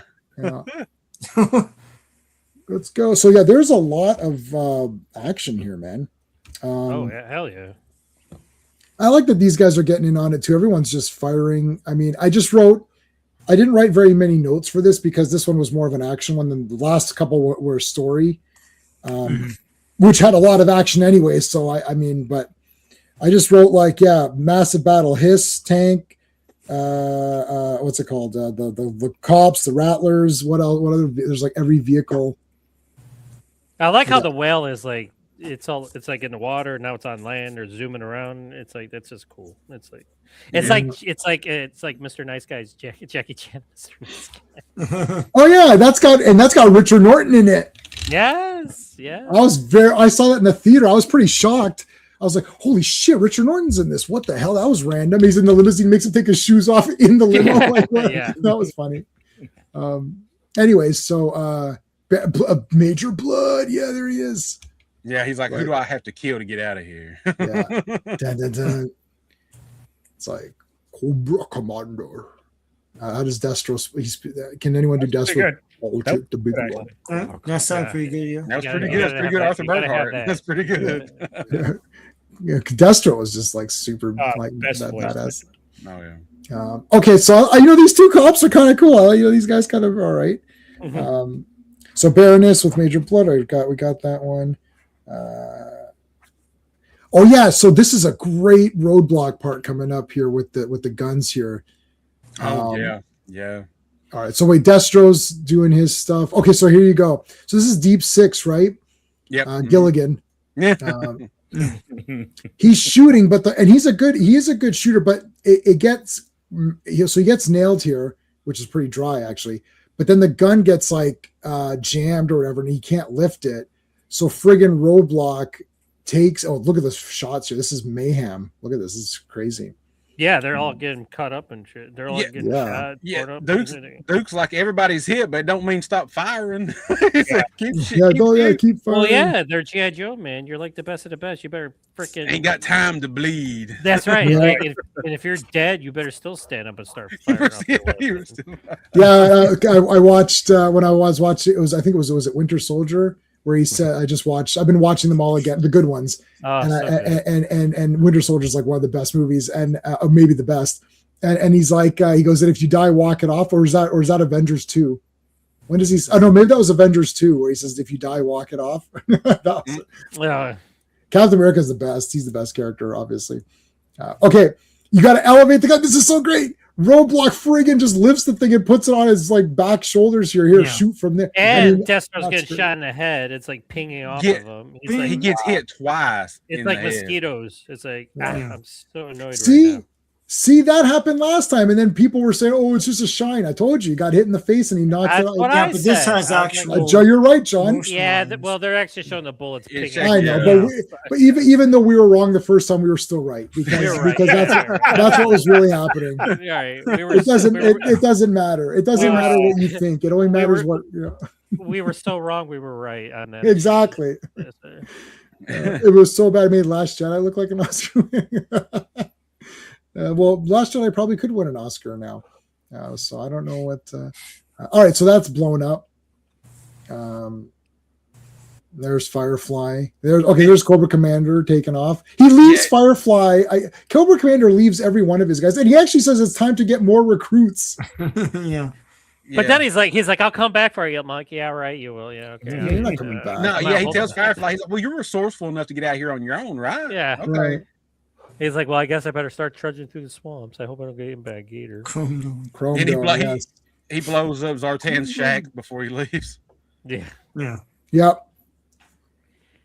Everybody's so now these guys are injured. A lot of injuries this one, actually. Mm-hmm. Then Destro's like, "Oh, are you pissed off? Well, come with me. Come with me if you want to live." Oh yeah, look at that, low riders. Yeah, they're going after the Joes. Torch is the best. I'm getting this. I'm doing this mustache into the beard thing. I'm doing it. Oh my god! Yeah, get the Triple H that he had going on there. Oh my god, that is awesome. That's it. So next week, Spirit. Ooh, I don't look ahead. I just read the 4 that we're covering. Me too. I don't look ahead either. I don't look ahead. Yeah. So hell yeah, Spirit. Love that. Awesome. Yeah, that is awesome. All right, that is that. Pretty damn good. Got through all of those. Yeah, I mean these have been just awesome, just in general. Like everything, all of these Joe comics. There's not even been one even remotely like like. They've all been great. And I can't even say the same. I mean, I don't know. We'll have to see because Sean and I into the 200s now of Fantastic Four and Avengers. And prior to that, we did like the Daredevil, Frank Miller's. Prior to that, except for Legion of Superheroes, we've only been doing certain runs. Like we did all of Fourth World. Mm-hmm. But we've not done Spider-Man or Thor. I'm doing Iron Man right now. I've read like Tales of Suspense 39, and I'm on issue 72 now. So I've read quite a good amount of Iron Man, which is awesome if you're watching those videos. But so far, like 20, what is this, 28? Mm-hmm. 28. I haven't seen 28 flawless ones since maybe Jack Kirby Fantastic Four. Like, have we, Sean, can you remember 28 in a row? If I had to pick, like, if like somebody was like, okay, out of these 20, it'd have to be the solo Clutch. Yeah, I thought you were going to say that. It was just like a throwaway, like, because it was after such an important issue, and then there was this. They took a bit of a break, and they never really went anywhere. You know what? I still liked that one though. Actually, no, I didn't say. Listen, I didn't say. I didn't but that could be. You could consider it. Because it's not part of the. We've read some weird whatever ones. We just got through a few in Avengers, right? So it's like where nothing happens, and that's supposed to be the point. It's supposed to be all, but it's like it's bullshit. But that Clutch one was cool. It had some cool moments in it. There's a fist fight in the air. It's great. Yeah. So John, you're just saying if you're looking at the 28 as a total, then that's it'd be the weakest. Yeah. But it's not even. If somebody held a gun to my head, said, "Pick one, motherfucker," I would be like, I picked that one. Yeah. Even that one, I mean, I probably give that like a 9 out of 10 anyways, though, because I ended up, because when I started, I thought, oh, this is just gonna be about Clutch. But then actually, I was reading, I was like, I kind of like this still. I still kind of liked it. It was standalone, but like they never really, like his friend and everything, like it was just kind of like, okay, they're never, there's no significance to it. Yeah. No. That is funny. That's actually the first one that Man in this bought. That's great. There's always is it Jim Shooter who said there's always one comic that's someone's first. Yeah. Yeah. Every comic is someone's first. Every comic is someone's first comic. Yeah. So there you go. Like if that's your first one, then that's your first one. Oh, I'll show you guys. I'll show you. Who was I going to show you? Oh, Zorana, right? Okay, I'll bring her over. I'll show you my first one. Can you guys guess? Your first comic? Yep. Punisher? Yeah, I was gonna say Punisher. Okay. Jason. Punisher adjacent. Amazing Spider-Man. So I had her as back in the day. Oh yeah, very cool. Oh, and they give her the alternate hair too. Yes, you can get both hair. Yeah. Hell yeah, that's nice. That's cool. I like that. Whoa, this back is awesome. Look at that. What the shit? Where's that poster? Yeah, I know, right? Like I would put that on my wall. But anyway, that's my first comic right there. Oh my god! Spider-Man Wow. Punisher, yeah. You don't still have that, do you, John? No, because it would have been. I saw it would have been in your Punisher picture shrine that you had. Yeah. I listen. Though, if I zoom over, like, I mean, I'll get my daughter in the picture. She's over on the recliner, but if you see over, it's on my wall. Oh, awesome! There you Yes. Say hi, Bailey. You're live right now. Wave at everybody. Hello. There you go. So I had. So the next one is the reddish one with the Statue of Liberty. Is that correct? Is that the What's second? So Spider-Man people? The one after that is the one where it's like red with the Statue of Liberty, or is that a different one? Different one. A different one. That's a different Okay. Let me hold on. I think that's a different one. Amazing Spider-Man red cover statue. The one with the Statue of Liberty is with the Jackal. That's like 149 or something. Yeah. Let me see. Yeah. Okay, that's not the one then. That's not the one I'm thinking about. Which one are you thinking of? I have to figure it out. Red There's cover. another. The Punisher's second appearance is one where he's jumping at you, and then it's split up into like there's a giant spider, and the legs give you different panels. And the Punisher. Yes, I had that one. Yep. That's a brilliant cover. John Romita was and Gil Kane were killing it on those Spider-Man covers back in the day. Why can't I find this? That is slightly disturbing because I can remember it very vividly. I thought it would. Like he wasn't like the Punisher wasn't a villain in his first appearance. He was being controlled. So that was he was the Jackal. The Jackal was the Jackal was controlled. But I mean, he is the anti-hero. Yeah, see, like I always thought of Punisher as a hero. He kills the bad guy. Like, it's like Paul Kersey to me is a hero. I think it was just the simpler way of thinking of things. It's like these people are bad guys. That's the end of it. Like they're gonna get killed. Like they're bad. You know, they're bad guys. I think Vigilante, the DC Vigilante, who was subsequently ruined and destroyed. The reason why he's an anti-hero is because of his thought process and how where he's at, and then also like what he does to people. Yeah, right. So I mean, you could call him a hero in the sense that yes, he does take out only the guilty, but at the same time, no one has due process with the law. No, he's just like, did you steal that $1 bill? Okay. Yeah, but he wouldn't do it. Would only be. I'm kidding. It would only be really bad crime. Yes, right? yes, it would only. He had mercy bullets too, right? Back in the day. Well, listen, that's the funny. Yeah, thing. he did. People, yeah, people are complaining about him being in Spider-Man Brand New Day. It's like, do you realize he did hook up with Spider-Man a lot? And like Spider-Man would always get him like he would have like rubber bullets and stuff like that. Yeah, and that's where he debuted.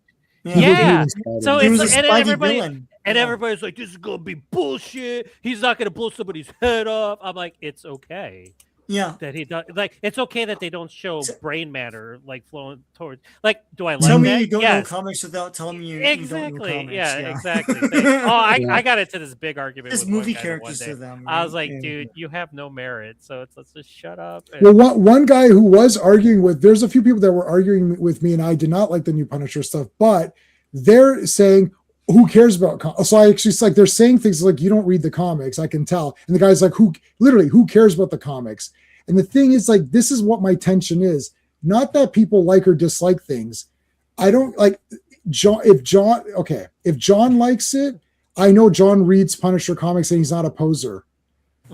If you're not a poser, then you can like whatever you want. J-Man, Trooper. You're a trooper. Yes. Thank you. I watched. You saw the whole thing. Yes, I know. Now, hold on a second. In the defense of that, for just 1 second, when that girl, when Angela, I said her name before, Angela Bowen. No, what was it? Judith Light, but her name was Angela Bauer. Angela Bauer. Yeah.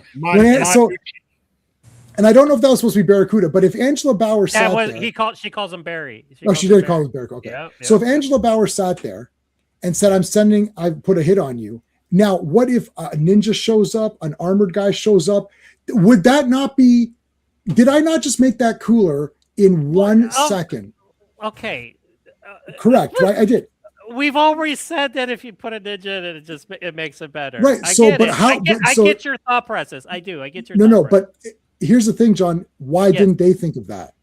But because they're not fans. That's my problem. Okay. They're just making an action movie. Like they just said, oh, we made a pretty good action movie, and a lot of the people arguing for it's like I thought it was a very solid action thing.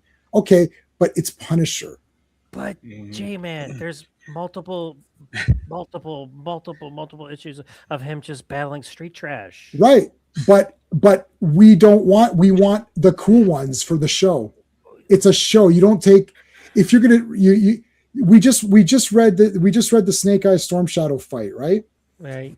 They're ninjas fighting. That makes it way better than if they were in civilian clothes. And you could say, well, maybe they didn't have time to put on their ninja outfits. Yeah, but then why am I reading this?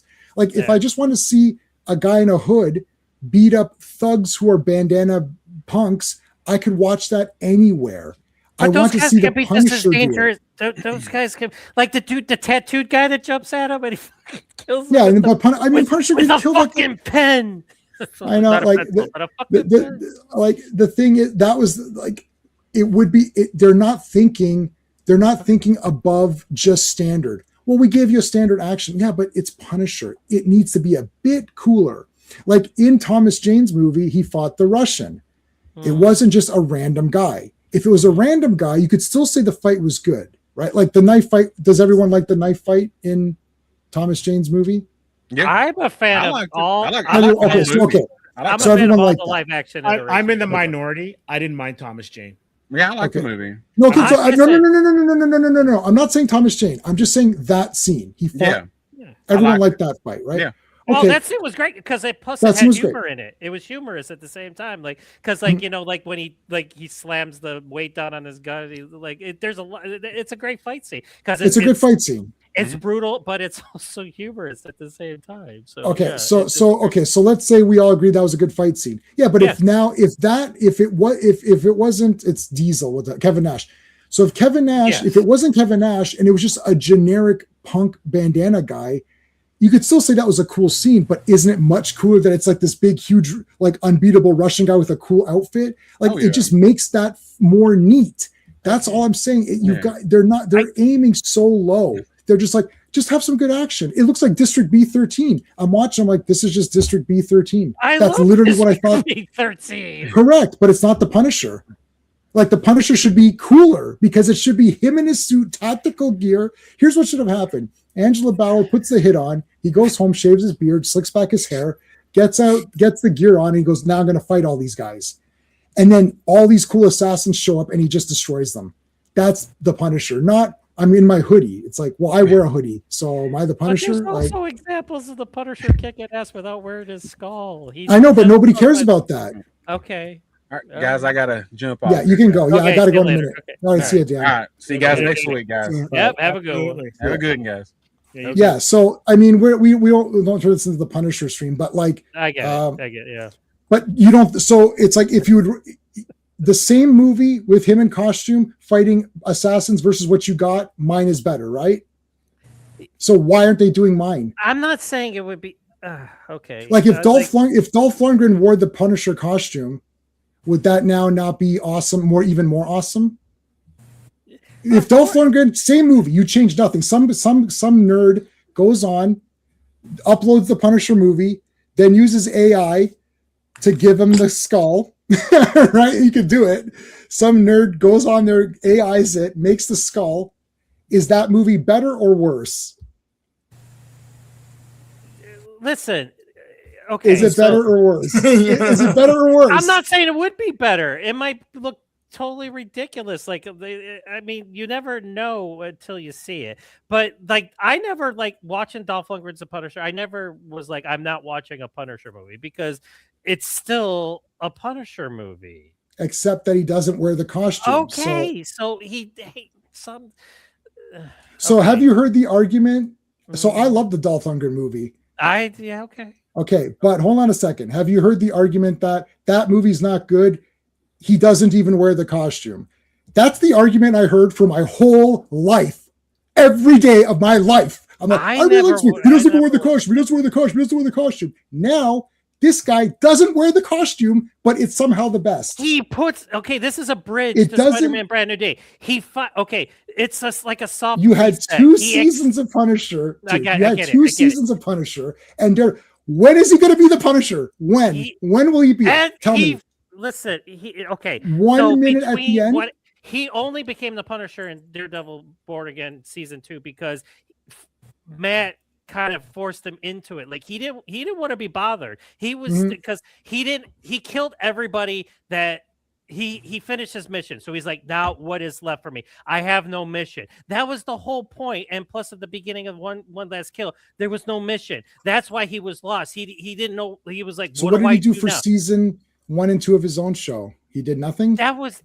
He was going after the conspiracy that killed his family, and then he was going after everybody that was directly involved with killing his family. So the mission wasn't over. No. So when was it over? Season 1 and 2. I thought Punisher wants to stop all crime. He took out the Nucci's, like, because in season 2. No, well, actually, in Daredevil season 2, when you first in Punisher season 2, you don't Daredevil season 2 because that scene where he takes out those gangsters, those are Nucci. Hold on, I like Daredevil season 2.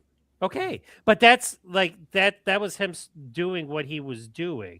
Right, so he was the Punisher. That and season 1 and 2 of Punisher was way before all of this. So now Spider-Man Brand New Day, he's wearing the skull. He's back to his he's got the van. He's the Punisher. He's at the end of one. But he's only going to be in that movie for 10 minutes. Whatever. So they're gonna do something with John Bernthal as the Punisher. They didn't do one last. When are they gonna do it? He's gonna be in it longer. He's gonna be in that movie a lot longer than you think. Yeah, but Steve, I think so too. We've had 2 complete seasons of the Punisher, and he was in Daredevil season 2. When are we good in Thomas Jane's movie, which I don't like? Listen, but in Thomas Jane's movie, he was Punisher in about. There was a lot of kick-ass action scenes of him wearing the skull in those seasons. In Thomas Jane, okay. I remember that. No, I don't think so. I don't. Okay. I remember different. I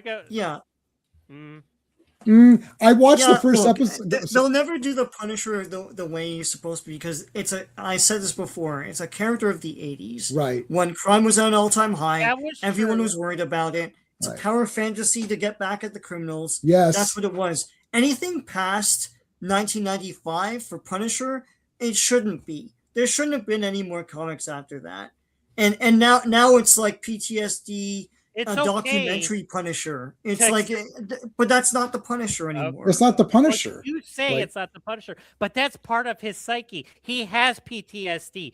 Because of war, because of what happened to his family, and there's examples in the comic book of him suffering from PTSD. But John, it's in the comic books that suck. Keep going all night, and you're just getting it's fine. But Superman was electric blue. He was energy and electric blue for 2 years. So should they do 3 or 4 movies of him being electric blue? And you're going to say, of course, I want Superman to be electric blue because he was like that in the comics for several years. Because that's part of the. It's the fake Superman. No. It's the fake Superman. No one liked it. Everyone's like, this sucks. So Punisher had that ninja skull. Do you want him to have the ninja skull? Like everyone hated that. Just because it was in the comics, it was in the comics. I'm talking about the comics that came out when the character was created. The Spider-Man appearances, Volume 1, War Journal, War Zone, maybe Garth Ennis's somewhat-ish Max stuff you can have. After that, it's like people start to reinterpret it the way they wanted the character, which is not what the character was. The mission is to fight crime. He's not spastic, lunatic, screaming and grunting and ranting and raving. He's a man on a mission. Ray Stevenson is like a man focused on a mission. He comes, he's tactical, he destroys people. Why can't that be the Punisher? Then here's why, because it's easier for them to make the broken man, and the actor, John Bernthal, could be like, yeah, but Ray Stevenson's Punisher didn't have to act. He didn't have emotional breakdowns. Listen, Ray Stevenson killed that cop and he was affected by it. Correct, because he killed an innocent. Yeah, right, but that's as the result of his actions. So, but everybody's saying Ray Stevens is like this Terminator killer in Punisher Warzone. He still fell. He still was like, I killed. Yeah, that's the real Punisher. Family, and he was affected by it. But he wasn't grunting and ranting and raving and crying like a Everybody's lunatic. going over with the grunting, rapping. Like, It's funny. Red It's Brown very screams, funny. Red Brown screams. Everybody's like, "This is fucking awesome." Who screams? Listen, Red Brown screams. Everybody Red fucking. Brown. Nobody likes Red Brown except for us. They lit him John. on fire. They lit him on fire. John, hold on. You're losing yourself. Nobody likes Red Brown except for the people on this panel. don't go against. I know, but I'm just no like. one likes. It was John. I'm telling you, I'm sitting here watching it at midnight, and I'm laughing. And I almost woke my wife up because I was laughing so much. Because he's like, I'm like, what is your problem? I'm like, okay. I was like, John, calm down. You've had 2 seasons and a Daredevil series. Okay. You've gotten over your family. It's like, let's move the story He's forward. never going to get over the death of his family. Right, because the writers won't allow him. It's like, just get to it. Thomas Jane got over it pretty fast. Dolph Lundgren got over it off screen. So Dolph Lundgren was so good. He was fucked up in that movie. Like, but he wasn't ranting and crying and raving. In prison and shit. Like, dude, he was messed up. He was butt I'm telling you, John Bernthal ranting and raving is the best. It's like, ooh. I was like, what is this guy's problem? I read my first Punisher comic when I was a fucking 5 years old, man. And yeah, I'm that's allowed awesome. to like John Bernthal. I'm not saying you're not allowed. No. I said at the beginning of this discussion. I come up with reasons why, and like, so. And I'm coming up with counter reasons. But I'm not saying we can go all night. We can go all night. Yeah. But hold on a second. I'm not. I said you're okay because I know that you're reading the Punisher comics, and I know that you like Punisher. Exactly. Yeah, we're both good. I love having these conversations. Yeah. And I'm not arguing against you. No. I'm not arguing against you. And anyone in my comments and there's 350 comments. Oh, I read some of those comments. The one guy that called you an idiot, I'm like, right, exactly. So I got like fucking 100 Punisher comics right here. It's like, but I don't know what I'm talking about. But but in any case, I'm just saying that a lot of these people are saying I don't care about the comics. And what my response, like, you see, this is the problem. We need to if you can heighten Punisher a little bit, just a little bit, you could still have John Bernthal do what he wants as an actor, but there needs to be an extra level of not normal excitement. Like, it was brutal and cool, and people are like, wow, that was brutal and cool. But we've seen, and you more than me, have seen so many brutal and cool action movies. What I want to see is a brutal and cool Punisher, not a guy in a hoodie. He can have the hoodie in the beginning, but he needs to be the Punisher full on. The very, very last minute of the one last kill where he's in the full, and that costume is probably the best one we've had. Probably, I would say that's probably the best one, because I think the Ray Stevenson one was too faded. It looked a bit faded for me. But the one that we had at the very end. Well, they faded. You know why they made that Ray Stevenson, because Ray Stevenson he thought it was too. So he sucks for that. That's that. Yeah. So the I'm just saying. I don't care. I don't care. The guy's dead, but I can say what I want. It's what I still like him. I still like him better than the other guy. May he rest in peace, and he is awesome. And he's the best Punisher we've had. And he's the best Punisher we had. What other else can I say for him? Listen, Punisher Warzone came out on my birthday. I love Punisher Warzone. Right. It was but my the people, right? And the people arguing against me, they're saying that John Bernthal is peak and fire, and he's the real Punisher. And they're saying Thomas Jane sucks, Ray Stevenson sucks, and Dolph Lundgren sucks. And I'm saying no. Firstly, none of them suck, but John Bernthal's the lowest. J-Man versus John. It's not in an octagon. We're not going to fight in the octagon. It'll be 17 seconds because John knows. I was in Taekwondo for 2 years. I went to one tournament, got my ass kicked. I'm like, this sucks. I'm never going back again. I want my 3 hours back from watching that bullshit. Oh my god, that was the worst thing. I wanted to actually get on the phone with you guys and be like, what the fuck am I looking at? Rhonda always wins in under a minute. All of her wins you knew that was going to happen. I totally called it. I called it too. As soon as she took her down, I'm like, armbar. Armbar, yeah. But John, you know what, because you've studied martial arts more, and I've studied a small, tiny bit, but it was a mismatch. There was 0% chance that Gina was going to win, like 0. She doesn't grapple. She can't grapple. She can't. Yeah. And Rhonda's an Olympian. Exactly. Like, what are you talking about? Right? That's like, it's a mismatch. That match was only done to sell tickets.